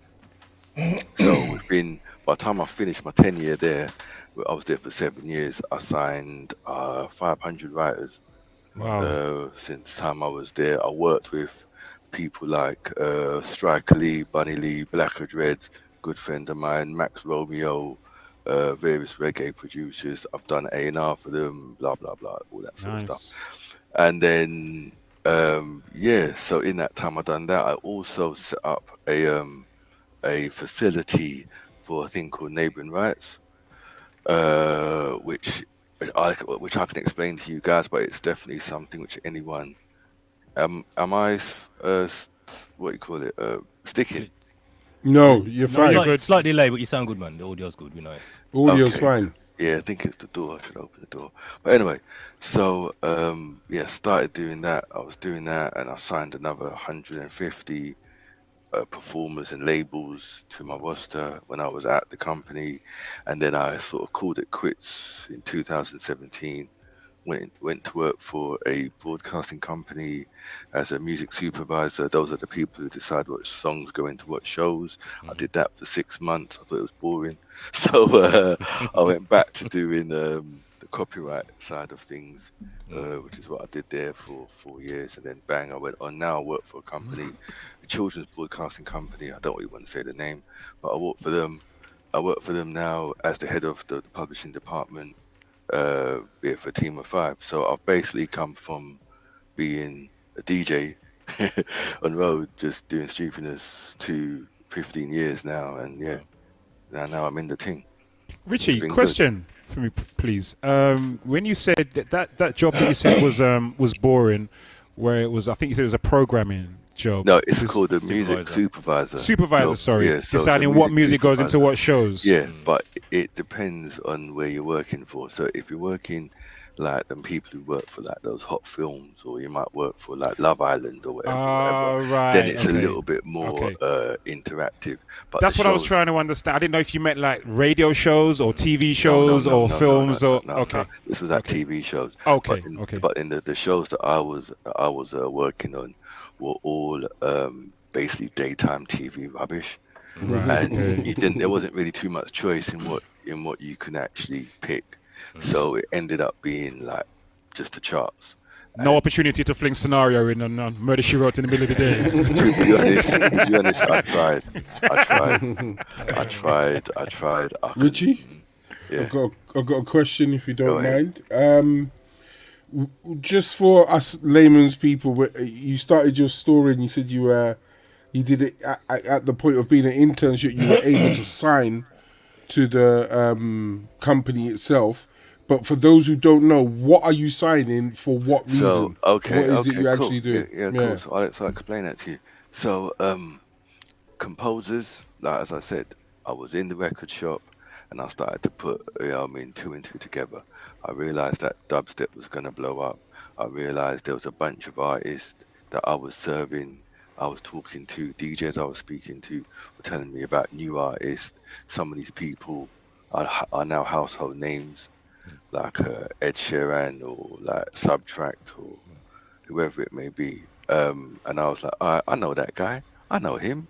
Let's have a conversation. So the idea is that I was offering the service to represent the administration of their publishing rights as a composer. So that's the role of the A&R person, is to represent their rights. So that can either work for the actual writer by themselves, or the composer, or not composer, or the label. because sometimes a label assigns. They get the publishing rights to them, and they need someone to help them to administer that. So when you got a small label, they don't know about that. So I've come in many sort of like the labels that were sort of like hot at that time on the independent vibe. They will come to me. They're like, no, I know Rich because he's that guy who was at like Plastic People for like 5 years every Sunday for Co-op. So I know him, that's me, bruv. Plastic people, fabric, everywhere. As D knows me already, long time raver. So and that was part of my sort of like mission. I realized that not every black guy from South knows all the stuff that I know. That everyone can say that they know Bobby and Steve from Start all the way to Westwood and Shorty Blitz, all the way to Jumping Jack Frost, and Next Man. And then like it's like, well, I know them just by accident, so I must be able to bring that together and make something out of it. If not, I'm a bum in it, so I can't do that. You always have that foresight, bro. Many would say it's not accident. Some would say it's preordained. Yeah, I can't do that. So yeah, from when we were young, Richie always had that foresight. He'd always tell you what was going to be big next. He was always right. From we was 14, 15, he'll hear a tune or he'll buy a record. Normally, he'll go and find some obscure record that I've never heard of. Come back, come listen to this. Literally, maybe a year later, the tune would be big. The biggest. But Richie told me that a year ago. You know what I mean? And he'd done that so many times. And I'll say through our childhoods, because how long we known each other? Since we were like 13, 14, something like that. Yeah, 30. Man was doing that the whole time. This is going to be big. This is going to be big. And remember, Richie, when I started producing music, and you labeled stuff. Richie labeled grime before it was grime. No, but it wasn't grime. It wasn't grime. It was a dubstep because you were doing the sound. You were doing the sound, and at that point it was like two-step, like the whole Wiley Esky thing, Eskimo thing. But my guy had his own sound. And I kept saying to him, "Nah, bruv, this is Brad. You want to go to this night called CDR, right? There was a night in Plastic People called CDR where you can basically bring your CDR and they'll play it on the Plastic People." No way. Set. And then, and then like loads of artists really got their sort of like bus in there. Floating Points, don't know if you heard of him, but Floating Points, Subtract, he got a bus in there. Plastician, a lot of them sorts of guys got their bus in there. Or the other night was Forward, which was on a Sunday that was run by the Dubstep crew, also in a Plastic People. And then you could do the same thing where you can actually, like, one time he gave me a CD and I went up there and I went on the decks and I basically hounded one of the guys to play the tune, and unfortunately no one did. But I was just like, nah, look, this is my guy. This tune's tough. You got to listen to this tune. You got to listen to this tune. And then they'll listen to it in the headphones. They'll be like, oh yeah. But it wasn't at the right time for them.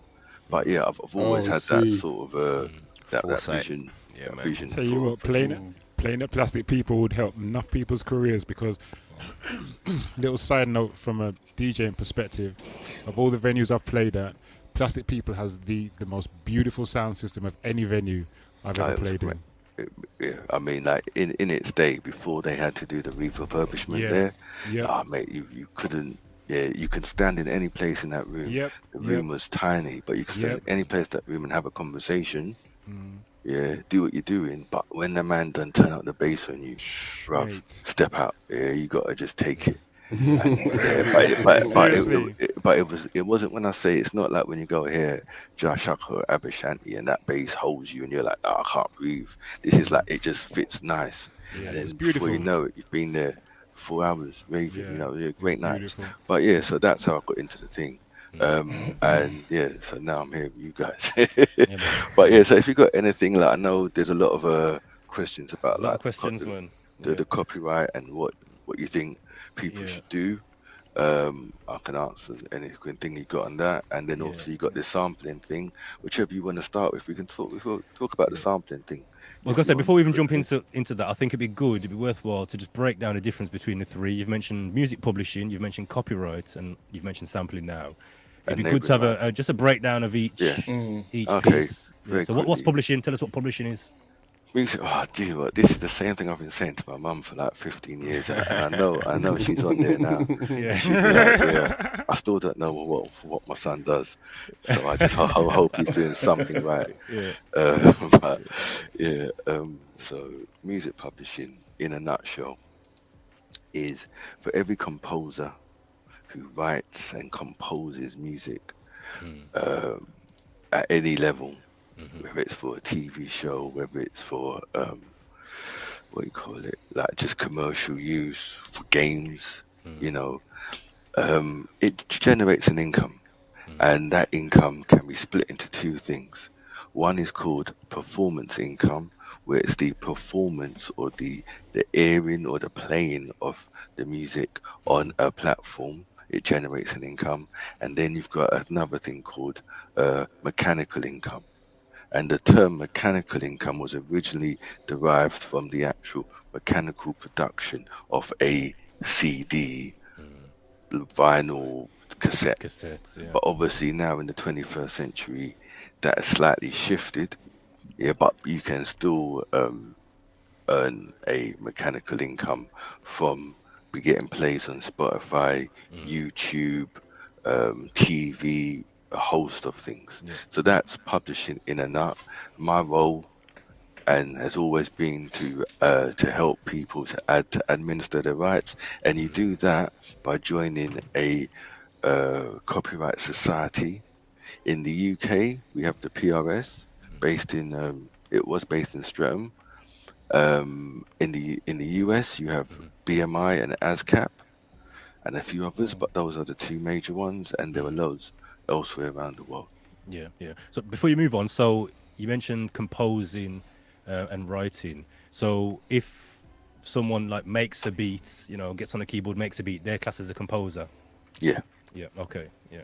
Just wanted to clarify that. So someone might say a producer. But Producers, all that, anyone. Okay. It also the term producer depends if you're talking like a Quincy Jones producer, Puffy producer, or like a J Dilla producer. Or there's different. I don't know. There's a whole set of things going on there, and or a Dr. Dre producer where he don't even touch no buttons no more, but his vision and his ear is more than anything. And sometimes how I like to really put that into a more easy way to understand, it's sort of like a chef. When you get to a good point at being a chef, you don't actually have to go in the kitchen no more. Yeah. You can just come at the end and just say, look, give me a taste of that. Nah, bruv. Go add some sauce to that. Go add some salt to that. Sort it out. Come back, boom, nice, wicked. And then if they still can't get it right, do what? I'm going to do this myself. Bing, bing. Cool. Yeah. Everyone's like, it's the best dish ever. It's like, bruv, that's because of me. I made that. So that's part of the avenue or another way to describe a producer, in my opinion. All right, so that's publishing. So what about copyright? Copyright is that is the right that you are looking after in publishing. The two main sources of revenue for an artist like yourself, like Tech when he's doing the edits, like Croc when he does his production, is same as Diesel as well. You don't know already. Is you've got two sets of rights. So you've got the publishing right, and you've got another thing which a lot of people don't really know of, but it's still very popular, called neighboring rights. And that is you as a performer getting the right for performing on the song. So an example, a famous example, would be Clyde Stubberfield. He may not receive money for his drums on the James Brown songs. However, he should have received the income as a performer on these recordings. And that's a whole nother thing. And I've been working with people for many years to help them earn their income on that. And I'm glad to say that there are some people who never have got paid before from certain songs, and I was able to help put a reasonable, considerable amount of money in their pocket for their families. Oh, wow. Nice. Considerable amounts. Wow. Is that because you had to kind of like chase and do like a backdated situation, and kind of Mixture okay. of things. It's like a combination of having the expertise. Okay, I'll give you an example. A particular reggae song that was quite popular. That's been. I can't really drop names because I don't want. Because I mean, man's still out there, But a particular reggae song that was quite popular in the reggae world and been sampled by various major league artists in the last 10 years. You can probably guess what song I'm talking about. Bam Bam. I didn't say nothing. Yeah. We represented the rights for the label that actually looked after that. Nice. And we also represented the producer, Winston Riley.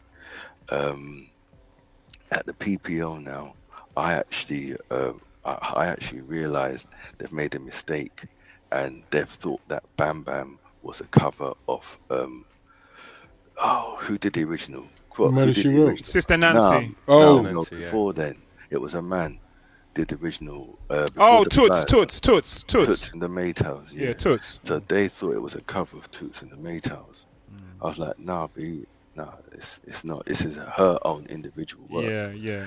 So I then had to take my expertise, which comes from my knowledge of music and reggae, and also the appetite to do the research into it, and I had to literally fight for that to be rectified. Nice. I had to fight for Chase the Devil and all those samples over the years, because like you said, everyone knew Prodigy. Yeah. But I was like, nah, B, you got Kanye, you got this, that, boom, boom, boom, boom, boom. So I would go through all of them and make sure everything was nice and sorted. Nice. And that was just part. And my ethos for doing this, my drive is, end of the day, all this lot have been out here, in our local areas on our ends doing what we do, and I never want anyone to say that I did go and rob them or do them any wrong. Because obviously you never know. You might be in Sainsbury's and might just come and just lick you in the head with a pot. You never know. Yeah.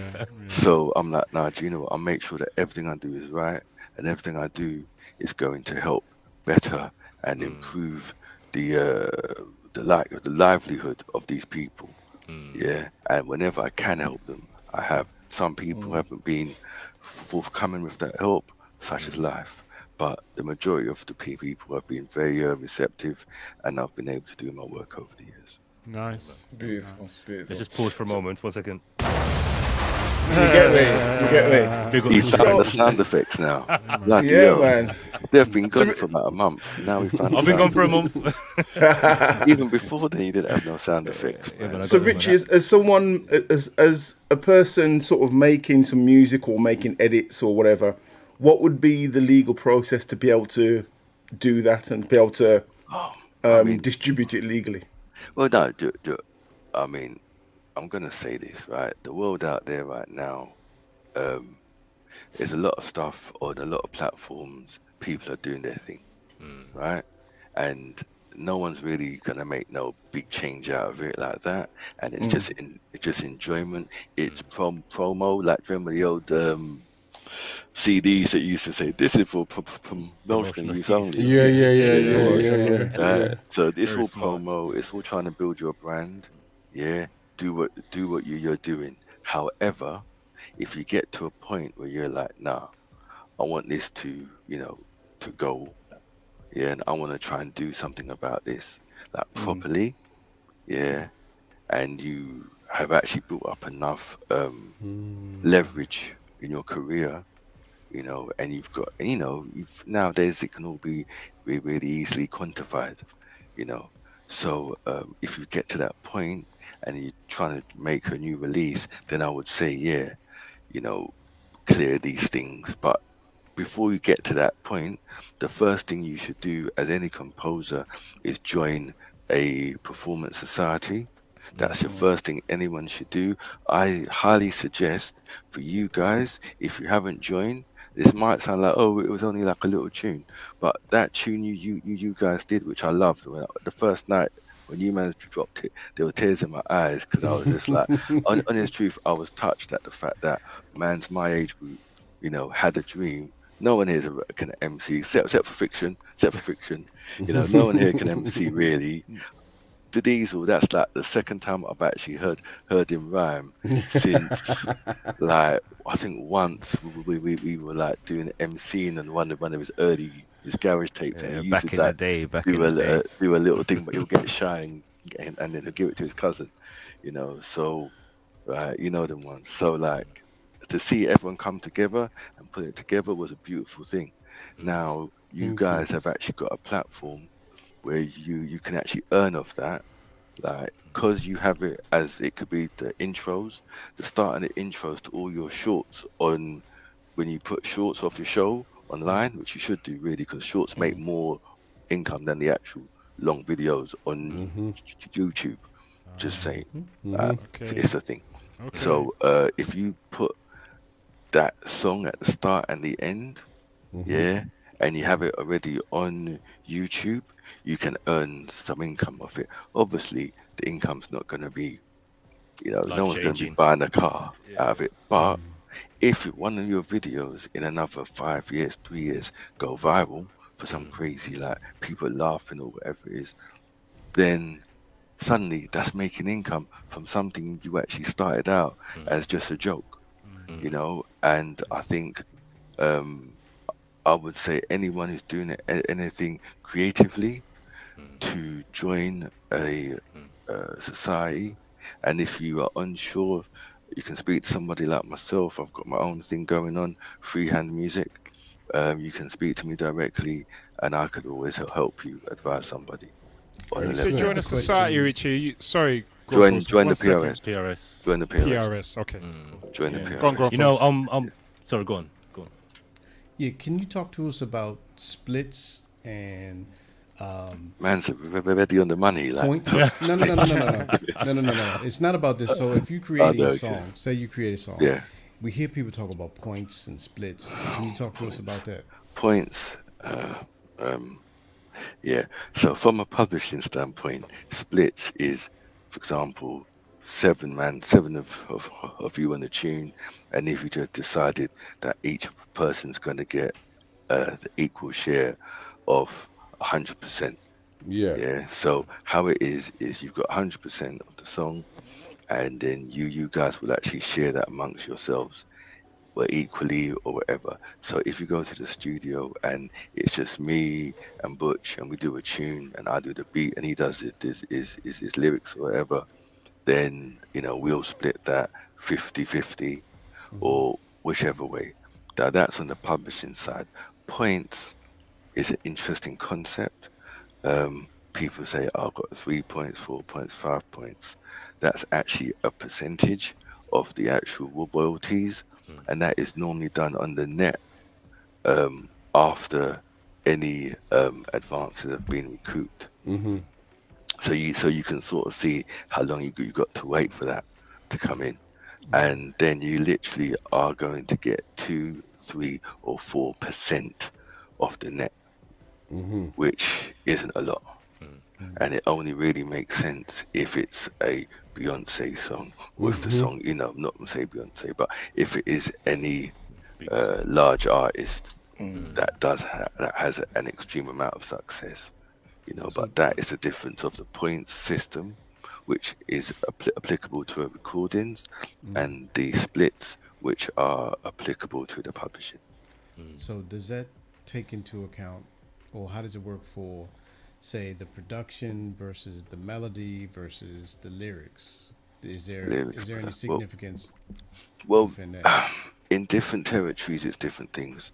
In Germany, they actually do break that down for a society called Gamer.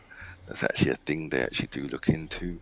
generally, it's about how you agree things within the studio at the time with the people you're actually working with, and how you feel things are being shared. You know, if you worked all night on the beat and the production and you got that whole thing, then someone comes in and sings the melody, you know, and sings the melody, and then you're like, oh yeah, that's the great hook. Let's put that in there. You and them have to have an actual talk, an actual discussion about how you want that to go. Share. There's no hard and fast rule. It's always, you know, there's no hard and fast rule. It's almost like what you negotiate at the time. Yeah, it's what you negotiate at the time. Cool. You know, some people are better at negotiating than others, and I've always told the people I work with, when you do it, what I used to actually give them a template piece of paper, and I have the names and the columns, and I'll be like, look, as soon as you go there, write this all down, to get them to sign it, because it so happens many times that people be like, oh, so he's a mate, blah blah blah blah blah, and then the song comes out and they're like, well, I didn't get paid for it. Nah, bruv. When you were in the studio, you were quiet, and now the song's out, you want to talk. Nah, it don't work that way, you know. So it does, as in you can still go back and try to rectify it, but I would always encourage people to take the opportunity at the time of recording, or when you are actually trying to negotiate the deal, to confirm it then, rather than you were waiting 6 months, a year, and then it becomes long. Or wait for the song to blow up, and then it's it's a whole different conversation. That's just weak. You know, I don't really like all that. I think if you're going to do it with somebody, at least have enough integrity to be like, all right, cool, this is what I'm going to give you. Yeah, bang, cool, move on, rather than try to be all like, you know, he didn't say nothing, so we'll just carry on. Yeah. So you mentioned about joining societies. I was just going to say, I'm always taken aback. So anytime I work with someone, or bump into someone who's in the game, I'll ask them, so have you signed up to PRS? And I would say, out of the 100 times I've asked, 99% of the time it's no. And these are people who, I mean, one guy I asked, he's got tracks with Royce the 5'9", he's got tracks with Lady Leisha, he's got tracks with some big, recognized artists. He's got music out on Spotify, on YouTube, all over the place, and he's not a member of PRS. So what do you, number one, what's the process for signing up, and what do you think the barrier is for people signing up? There is no barrier, except for I think you've got to pay like £40. £50. It's not a lot of money, I mean, because even if you save that, there's some people buy their cigarettes or whatever, three packets of fags, and you suddenly sign up to PRS. That's it. You know what I mean? So it depends how people want to prioritize what they're doing, but it's just literally a case of going onto a computer and sitting down and trying to do it, or you can call them and they'll help you. Or I mean, a lot of the people that I worked with hadn't signed up, and then they'll come to me, and then we as a company would publish them on their behalf, to avoid that bit, because sometimes people want to be able to talk to someone who they're able to actually relate to, find relatable, and that was one of my strengths in the game. So what is it, just excuse my ignorance in the thing, but what is it that PRS actually does? Do they, say for example, you make a tune, you release it out there, and I don't know, a radio station's playing it somewhere in the middle of nowhere, or it ends up on a TV program on like, I don't know, Soccer AM or something, it ends up on there. Does PRS detect that and give you some royalties from that, or how is that how it works? Right. So how it works generally is all these platforms, every platform, every shop, everything, there are things called a blanket license. There's radio, and there's different ways how content is given back to the PRS for them to to know what's being played. Some things are what they call censored, i.e. like a census. So Radio 1 and all of the BBC stations, every song is actually written down and sent to them, or typed obviously now, but it's all sent to them. Stations like so NTS or Rinse FM, they'll have a thing called like a sample day, when one day every 2 months or one day a year or for a week, they'll want everyone to send in a list of all the songs they've played, and they'll base the blanket that the people have paid, because every platform pays a certain fee. So your things like your TV channels, they pay a pretty hefty fee, like ITV and Channel 4, and then your radio stations like your NTSs or your Rinses or your My Souls, they pay a fee, and it's all prorated on the size of your actual organisation. So that fee is then broken down, and then let's say your song got played 4 times or 5 times or whatever, then you can get paid off that. So fortunately, more stations now have got a census blanket. So I think Kiss has obviously Radio 1 and all the BBC stations. I think Heart FM has as well. So a lot of those sorts of stations actually have 100% census. So that means if your song gets played on there, you are going to get paid, but you can't get paid if you don't sign up. So what are you going to do? So is this why certain things get muted on like YouTube or on Twitch? That's a whole. That's a whole. Or is that something different? That's bots and. No. That's a whole nother thing. No. That is to do with your labels like Universal or whatever have got an actual agreement with these platforms to say that no, we do not give you the right for another party to play my music randomly on your platform. Which is hence one of my favorite examples when D did a set and he was playing like a garage, just all like really underground garage for the whole set, and it was wicked. It didn't get cut off or nothing. And then suddenly he started playing, I think it was either Craig David or Kelly LeRock, just straight away, done. And I was like, or Jay-Z, play some Jay-Z. People come swing through your window, kick out your window. So SAS.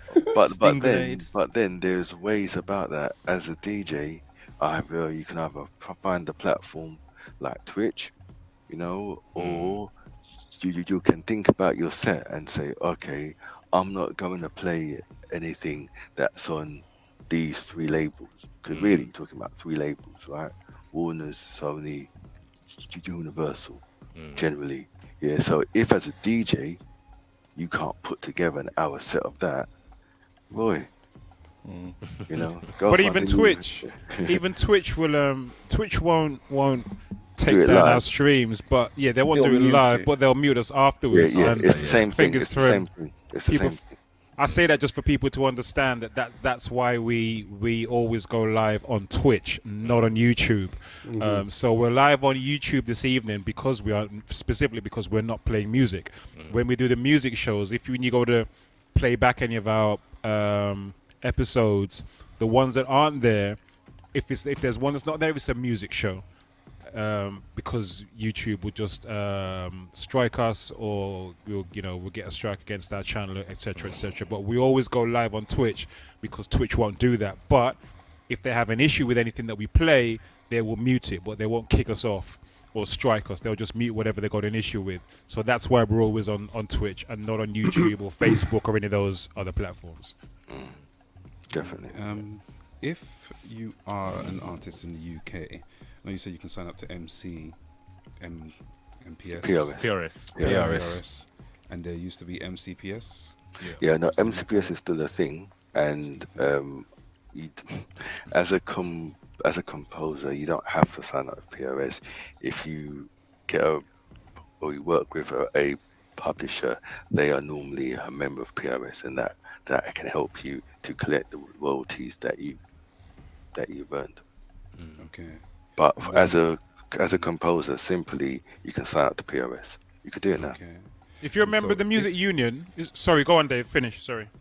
So if you are a member of PRS over here, and your music is played in the US, Yeah, same is thing. it worth to be joined to ASCAP No, and BMI over no, there? no, you don't have to do that. BMI have got their own networks, and then they say, no, these are the 100 songs, or these are all the songs that have been linked to your composer. I don't know how that works on their end, but I do know from working and having my songs played across the world is I've read many statements, and I've seen that the incomes come in. Sometimes it gets paid directly through to the PRS, or if you sign a publishing deal and that publisher has got a sub-publisher in the territory, they'll receive the money directly from their actual local society. Mm-hmm. If that makes sense to you, Dave, was that right? Was that a good answer? Because this is the thing, right? With this job, it's like you're trying to ask Steve Hawking, to explain some like science. Yeah. It's like I can't say it A wormhole. in no way that's like simplified more. No, tell it like it is. It's I educational. can only It's say it fine. as it is. So I can't really break it down any simpler. Because then it's just It's also for the listeners who are No, listening. it's dope, in terms man. of It's they dope. might It's have interesting. Interest in signing up to, the various I mean, places. I They mean, don't want to lose out on any money. Well, But I if think you just tell do you- PRS, then Yeah, that's the do main- PRS. I mean, one thing I'll say to all the parents out there now, if you've got kids who are doing music and they're trying to get on, brilliant. Encourage them, do your thing, make them join the society. Like if you Right. think, but also, obviously, be very aware of any agreements that they're signing now. Before we all know about the famous P word, in perpetuity. Perpetuity. Yeah, if you don't know what that means, don't sign nothing that's got them things on it. Tell them, Richie. Tell them. In perpetuity means that you have signed something. The length of your contract it's not even for your life. It is forever. So for your Ross. children's children. That's like some Infinity. That's literally like some kind of devil signing away your life and your soul thing. innit? Mate, do you what? You don't realize how many labels and how many independent publishers associated with labels have that in there. And now, if you get any contract now and it's got that in there, if you say to them straight away, "Oh, mate, take that out," they'll take it out straight away. No one's they're even just going to trying argue it. with you. They're just Yeah, trying just it. try it. Opportunists. But Well, the more but the new thing in the 21st century is rights, is your image rights and your digital rights for your the audio, visual, and audio to do with the whole TikTok thing. Yeah. So because they know that you might make a song and that video might blow up, yeah, the people have been signing off these rights for a long time.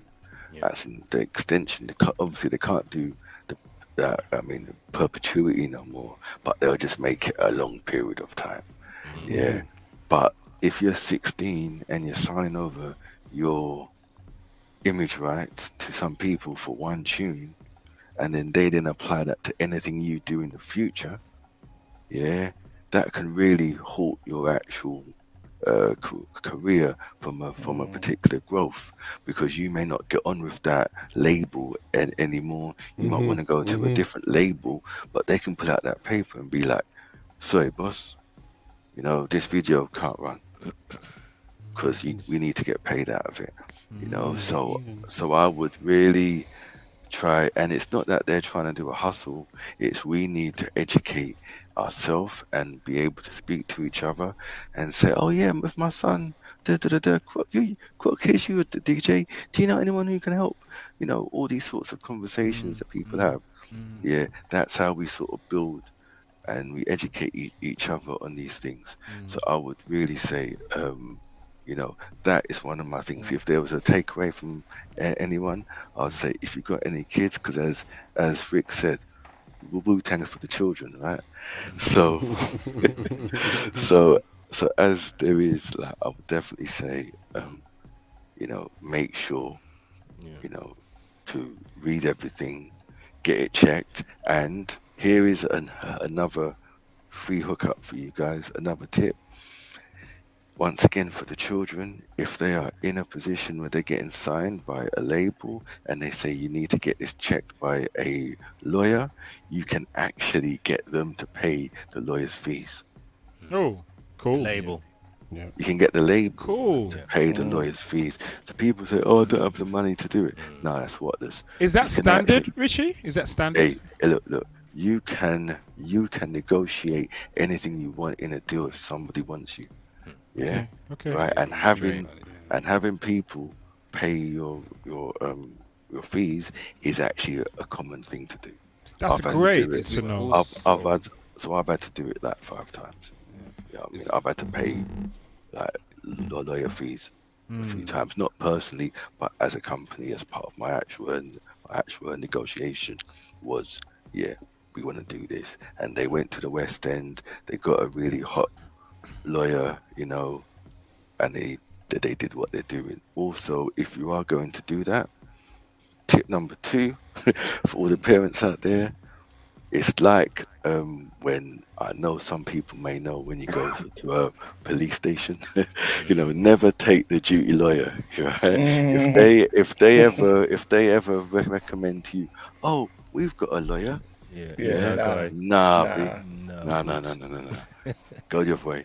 Find someone else, because a lot of lawyers work with these people, and they're actually on a retainer, Right. and they can't really agree if something's in the contract that may not be right. They can't really go against it because really they're messing up their own bread. I see. Yeah. So do you know Conflict what? of interest. Yeah, it's a conflict of interest. So how would someone know who to choose, Richie? Is someone in that position? How would they know? Thing is, if you ask them, they've got to tell you. It's like if the record label says go speak to Jim, and you say, well, does Jim work with you all the time? If Jim says yeah, then you're like, well, B, no. Do you know what? You can go to, like you were saying, you can go to the musicians union, Right. and they can help you find it. Is that the same as the PRS body? Because I'm a member of the No. musicians union. No, Are it's they- totally so that's completely different. Okay. Totally different. Yeah. So maybe you could ask the label for a list of lawyers that they recommend and just don't use them. You could say yeah. This is that's genius. That's genius. Say, oh, no, just dash that one in the bin. Yeah, man. I would say that is a strong tip, and you know it would very help the children. Do you think? or cousins? Do you think that from your experience, Richie, do you feel that artists and writers and composers and creatives in this field are getting more business savvy and they're wising up to the whole this aspect of the industry more? And also, do you do you do something that helps to pass on all of your wealth of knowledge and expertise to people looking to come into the industry? Good question. Do I think people are getting more savvy? I think they are trying to. I think it's remarkably slow. Like Frick said, from 100 people he's spoken to, 99 ain't even tried a thing yet. You know, and I know what I used to do when I was an intern is I used to, on the PRS, there's a page called Unpaid Performances. So these are all the songs that have been played, yeah, and have not been claimed. Right. Okay, and I used to see a lot of grime guys on there. A lot of grime guys on there, man. Like, name guys who have got on guys were in their prime at the time. This is 2009, 2010. So you can see the names I'm talking about. Yeah. Still on there. And then some of them had publishing deals. And the works were still unclaimed. Is this because they didn't know, or because they just couldn't be bothered? Well, it's a whole nother thing, isn't it? I mean, I can't really go into that side, but I can tell you this: if you owe someone some money, it's not always in their interest to collect the money that you may have outstanding. Because if you pay you pay the debt, you become a free person, right? Wow. It's You almost like understand? Brewster's Millions, right? No, I got you. I get it. Lola's looking confused, like, what? What did he just say? No, it's. I'm finding it all really interesting.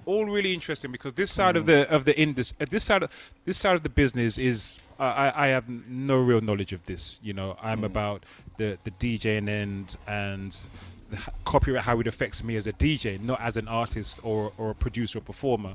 I wouldn't even really put myself in producer category. I wouldn't put myself all the way over there just yet.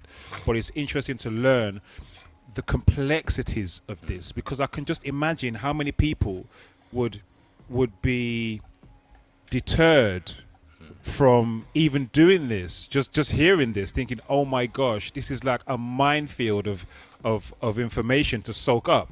And then you think, well, I need to go and get lawyered up, and then you got to be mindful about which lawyer you get. Don't get the shiesty one that the companies are going to recommend to you, and then you got to make sure that they're coming at you from the right angle. There's just so much. I just find just listening to it, it feels overwhelming, much less anyone who's actually in it. Sorry to make it like that, but no, I don't mean you and how you're explaining it. I don't mean. Do you know what? One thing is, I've always thought, like, to my own detriment sometimes, is, you know, I keep it real, right? And I've got to say these things because, like, 'cause I've heard about people whose kids, etc., have ended up signing deals where it's like 90%, 10%. So 10% to the artist and 90% to the label. And they get an advance of 10 G's or whatever it is, you know, and then all the stuff that have gone into that contract, you're like, wow, he signed that. And they're like, yo, you know, I've got to pay some rent, you know, and stuff like that. So if I can at least drop a little gem to help somebody, I could. So you said, how do I go about imparting that onto other people? To be honest, whenever I meet people and I've worked with them or I'm trying to help them, I've tried to do that. I don't have a podcast, I don't have any sort of platform, and I really try to stay away from the main sort of like the mainstream thing, because some of the stuff I might say can be cantankerous and might harm me being able to get work in the future. Of course. So, but if it's on a one-on-one basis, you know, I talk the things. I talk up the things on a one-on-one basis. I back that fully. Just to throw in one question. You mentioned freehand? That's me. Yeah, what's freehand? That is my publishing entity. I started because I realized, like, you know, there are people like yourselves who need to be able to join and be able to work with somebody. And the name Freehand came about. I mean, it ain't nothing clever, but it's just I decided to, after reading so many contracts, is I want something where people's hands are free to do what they do and create, but also they're not tied into anything, you know, for the next 100 years of their life. Because as someone told me, and as we all know, you know, papers and all contracts are all good, but it's your word, isn't it? You know, and I'm just saying, you know, just got that's in the words of Scarface, that's all a man's got. His words, balls in his words. You know, that's it. You know, that's all I've got. So it's a publishing company that people come to you for the same thing. Okay. Yeah. So that's my thing. I've you know, I've done consultancy for quite a few well-known artists in the last 3 years since lockdown. I've done sample clearances for people. I've had to do a recovery, an actual royalties recovery for someone, i.e. they haven't got paid for X amount of time, and I had to go and fight that for them.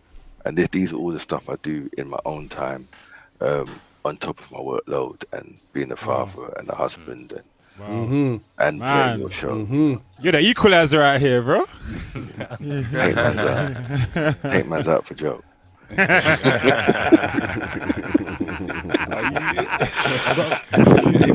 Richie, I've got a question about payments. So I've just looked at my PRS now. I've got 19 pieces of work registered. Yeah. How do I find out, or how would I find out what I should be paid? Because I think I've been with PRS since 2005, and I've only ever received one check in my life. Okay. Yeah. So basically, there's various ways to do this, and I would say is you hook me up off Ting, and we can have a chat about it and go through it. I'm not gonna drop those, you know what I mean? Yeah. Big boy diamonds on here like that. No, it's all right. We get it. So I've shown everyone about the P word. I've shown everyone how they can get over paying the lawyer fees if your cousin's son's brethren is getting signed to Universal or whatever, and also join the PRS PPO. Fantastic. Great advice, Richie. Brilliant. Can you Freehand Music, Richard at freehandmusic.net. Richard That's at my email address. freehandmusic.net. Richard at freehandmusic.net. Free- Can you dispel one small little myth that I think was floating around back in the day, which is that if a sample is under a certain length, you don't have to pay? Bullshit. Bollocks.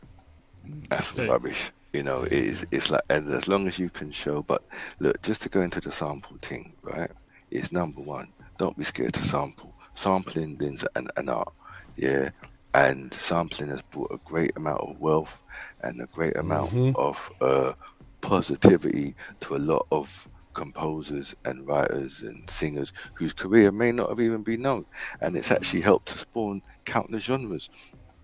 So sampling's great. Don't ever be scared to sample. Just know the pocket you're in. If you're going to make something that is going to be on Bandcamp, XYZ, or it's going to be on Spotify, and you're not going to get 1 million views, then boom, that's cool. But from when you want to take it commercially serious, try approach certain things. If you can't afford to do those things, maybe you got to think about trying to get it replayed. Maybe you got to think about, well, okay, I'm not gonna sample Prince because that's a bit, I might sample a very rare piece of, like how Timbaland does and all them sorts of guys there, Madlib and all that. They go digging in the crates and find that rare-ish.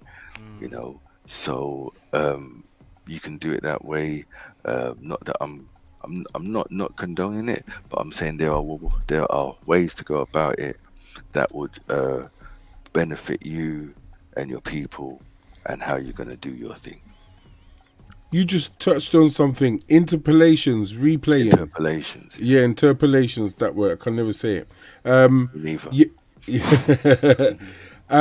How does that work? So in other words, Biggie's One More Chance, I'm not sampling it off of that. I'm going to go and take another instrument and go. Well, there's ways of doing things. For one, that sample wasn't from Biggie. I'm using the most recent one. Bro, I'm just saying that was from DeBarge. Yeah. Cool. Done. No. You know me. I know my things. So if you was to take and try to include that loop or that section in your song, and you had it replayed, if you made a change to it, so you might not do the exact chord progression, you might change a note in it, that could help you out. Right. Yeah, but I don't want to get overly deep into it. I understand.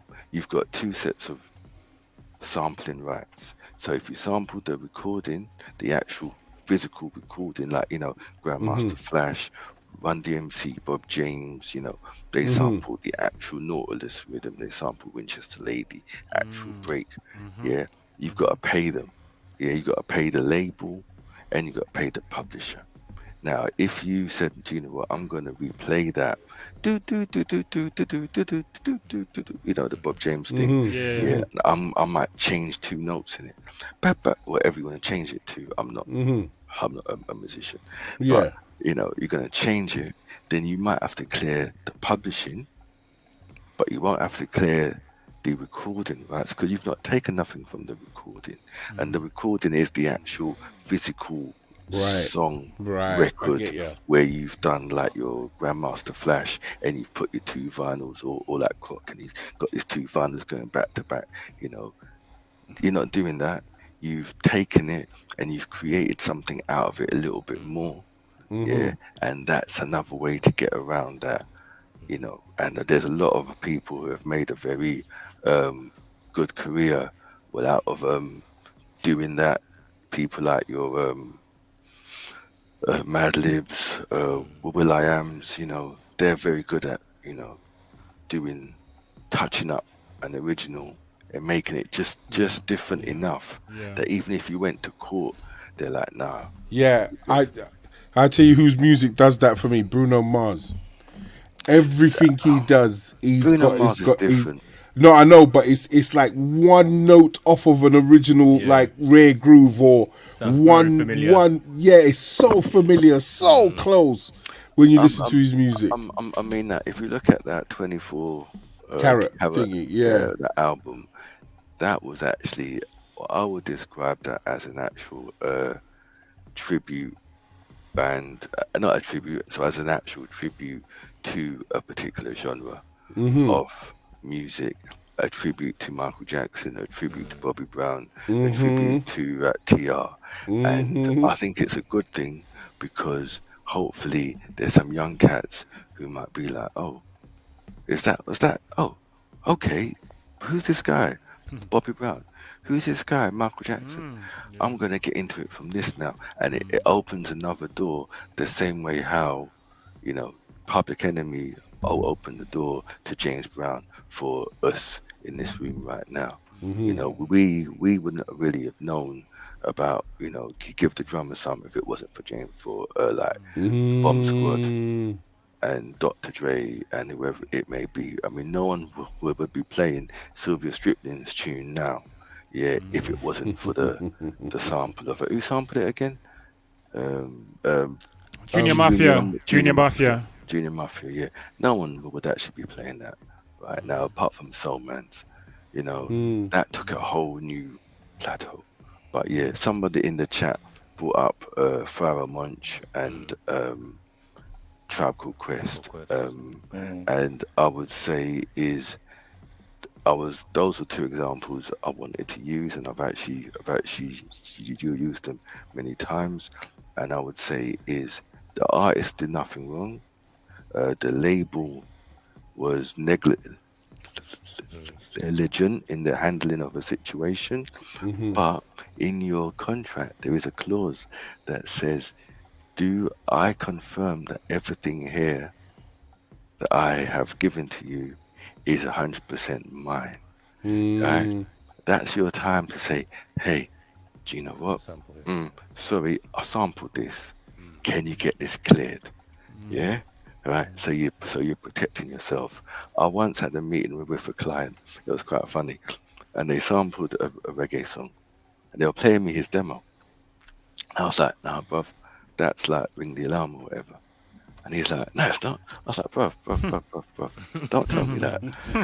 And he got all hot. He started sweating. The shirt, he started, it's like grabbing his shirt. I was like, "No, it ain't police, man. Man ain't gonna get stop and search here. I'm just saying, you've done it. Cool. Wicked. I like the way you sampled it. Yeah. Do you want to clear it? We can have a conversation." And we did, and we got it cleared. Fantastic. And that was cool, you know. But a lot of producers like to hide from it, like they're trying to hide some sort of like their stash down the toilet, flush it or something. It's like, dude, chill, man, chill, chill. Like we can resolve this situation.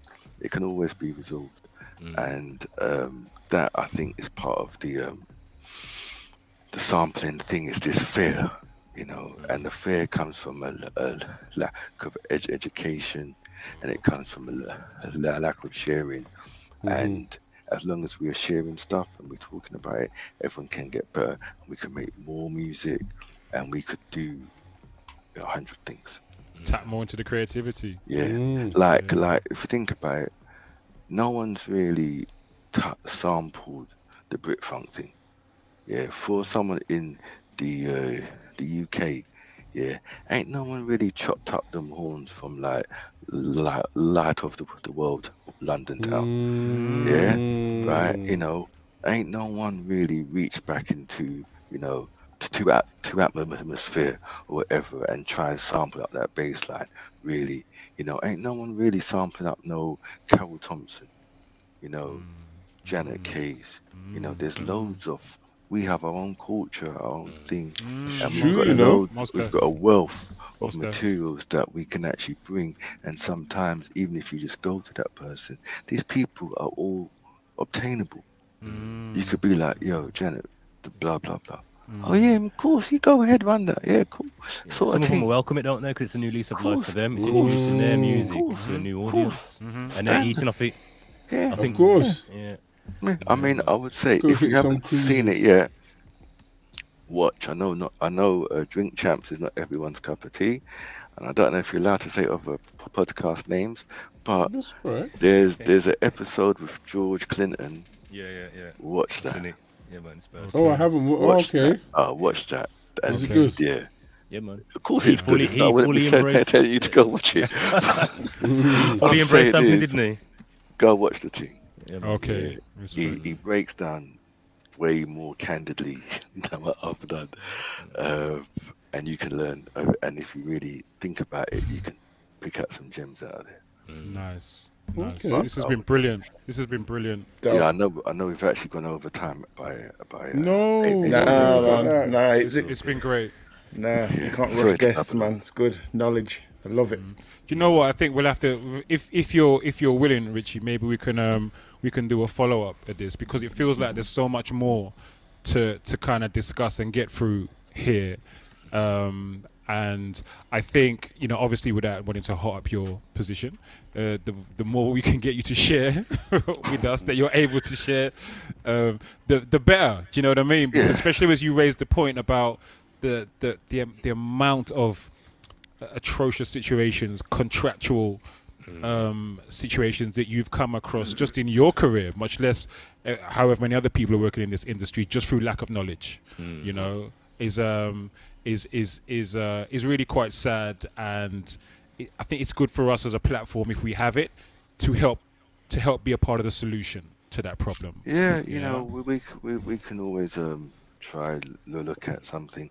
I think if anything, what might be a good idea is if people have particular questions, we can try and, you know, like, okay, let's just answer these 5 questions, because as you've seen, it is like, you know, I'm not scared to talk, and we can always keep on babbling on. So best thing is if we have like questions put down, then we can always like have a conversation about it.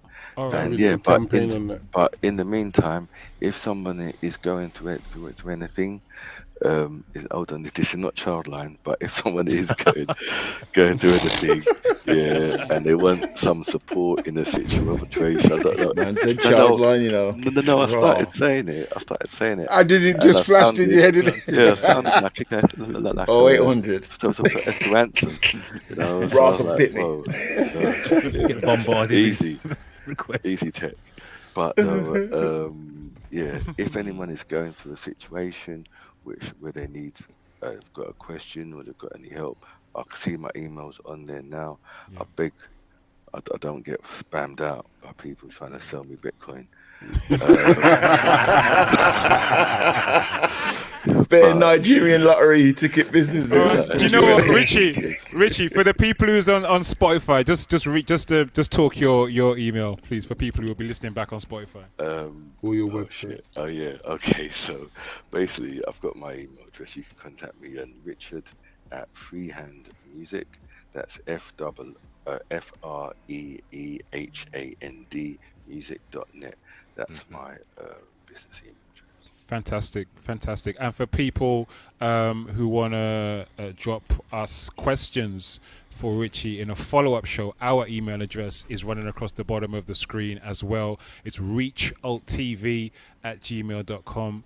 That email again is reachalttv@gmail.com. If you have some questions that you would like us to put to Richie in our follow-up to this, then please just hit us up at that email there, and then as Richie said, we can do it like that the next time where we have your specific questions and then we just focus on the specific questions that you have.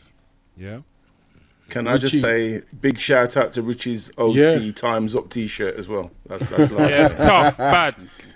That is one of the shirts I made myself. I've got a few. There's the one D Diesel had for Liquid Swords. I've got an Outcast one. I've got a few shirts I've made over. My man's pitching as well. Go on, Richie. Hey, with that. That's his Etsy store.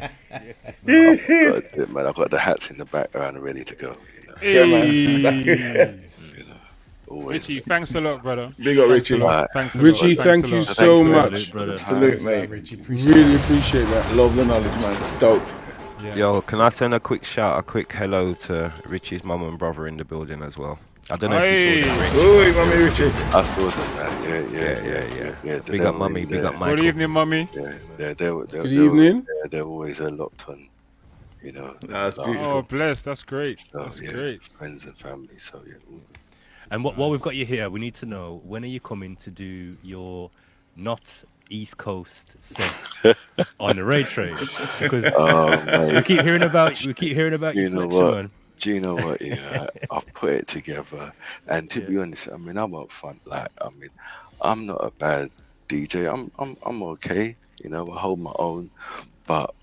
Just come and do the thing, man. Just do the thing, man. Yeah, come and do the thing. No long talking, Rich, man. No, but then, do you know what the thing is, right? If I'm going to start playing like 666 Mafia, you know, I don't know how your audience is going to actually take it. First Wednesday of the month. Wednesday of the month is anything goes. Everyone's going around your house. This is what you're dropping. You know what I mean? It's old school hip hop raid train, not old. Yeah, it's not old school East Coast hip hop raid train. It's hip hop. Just come and play the thing, Richie. You know, again. This is another thing that you got the knowledge on, bruv. So just come and do the thing, innit?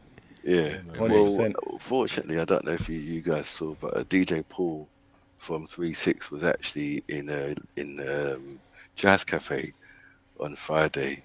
Oh, for real? And yeah, he did a whole tour of that Holland, Poland, and Camden and London. And I saw the video, and it brought tears to my eyes, because for years I've been following. Don't get me wrong, you know. So I like everything else. Yeah, I'm going to the Nas show tomorrow. You know, I like everything else. But in 1996, I was in halls as a student, and this guy I met from Plaistow introduced me to these other CDs, which before, when I was with the Diesel and my other guys, we were seeing the source and we laugh at them. Yeah, you know, when you see that the cover of like the No Limit or whatever, look at him. But on the same note, is at that time I was into like Scarface. I was into like the Ghetto Boys. I was into Outkast. I was into Cube. And this was the first man who ever showed me Outkast, you know. Yeah, first that's way before they were out. That's actually pretty much one of the facts. So I was always into that. Then he started showing me this other shit. And at first, obviously, as a bars guy, because I love bars, I was like, these guys are chatting a bag of S. Yeah. But then the vibe.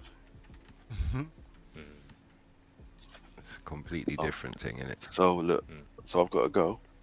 All right, cool. Yeah, Alright, no problem. All right, Follow brother. up. Follow up. Yep. Yes, Richie, man. Big up, sir. Thanks again. Salute, Richie. brother. Yeah, Thanks man, a lot for your every time, time, brother. son. Every time, Bless, man. bless, Later. bless, bless. Peace. That's dope. Yeah, man. Dope. History in the making. First guest live on the Real Soundcheck. That's dope, man. Yes, sir. Gems were Super dropped. dope. Most definitely. Yeah, man, for real. Absolutely. I'm looking at that PRS thing now. Milestone after milestone. Yeah, man. It is. It's crazy. dope. It's dope. It's a minefield, though, isn't it? It's an absolute minefield. That's what I was saying. That's what I was saying. That's why it's good to have friends like Richie. And stuff. You get me? Say that again, Dave. So back in the day, I was hearing about 200% pies and stuff that was split between. That's crazy. All this language to get you not into it, you know what I mean? So that you don't know what's going on.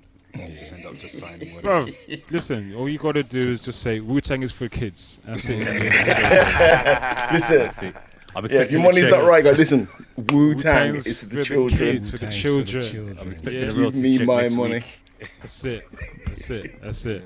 People in the chat, I hope you appreciated and enjoyed the insights, the very, very valuable and rare insights that we just got here on the Real Soundcheck podcast. Definitely looking forward to a follow-up on that. I feel like I've done a kind of, would you call them online university thing? Yeah, man. Open Open university. university, man. yeah. I feel like I've just done an open university Foundation in session. something. Some kind of foundation degree we just do. Really, You know what I mean? really. Serious. But yeah, man, big shout out and That's dope. appreciation. Much love to Richie Ranks.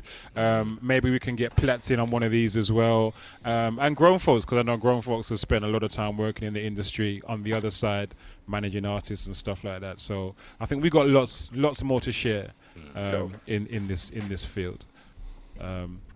Yeah, it's time, fellas. It's overtime. It's 80 minutes past 11. Yeah, Platts' game. Yep. Thank you, Platts. Respect, brother. Respect. My man. All right. I think everybody knows our schedule already, and we're over time. So I think we'll just say we'll see you across the week. Great to have Friction back in the building with us. So are you back on the raid train this week as well, Friction? Yeah, man. 100% back on it. Fantastic. All right, people. So I guess we'll see you across the week on our various streams. Please don't forget you can catch the replays of this on Spotify and also on YouTube and Twitch as well. Please, if you like it, share it with your people them. All right, we want to try and get more people into this, share the knowledge and spread the love, that kind of thing. Don't forget to subscribe. And if you have anything that you'd like us to discuss, our email across the bottom of the screen right now again is reachalttv@gmail.com. That is reachalttv@gmail.com. Or if you'd like to come on and be a guest, again, hit us up via that email. Fellas, have I forgot anything? Nope. No, I think that's a lot, mate. Yep. You've covered it all. All right. In which case, then, people, we will see you across the week on our various streams. If not, we will see you back here on Monday, 9 p.m. UK time. Seen? Peace. Peace.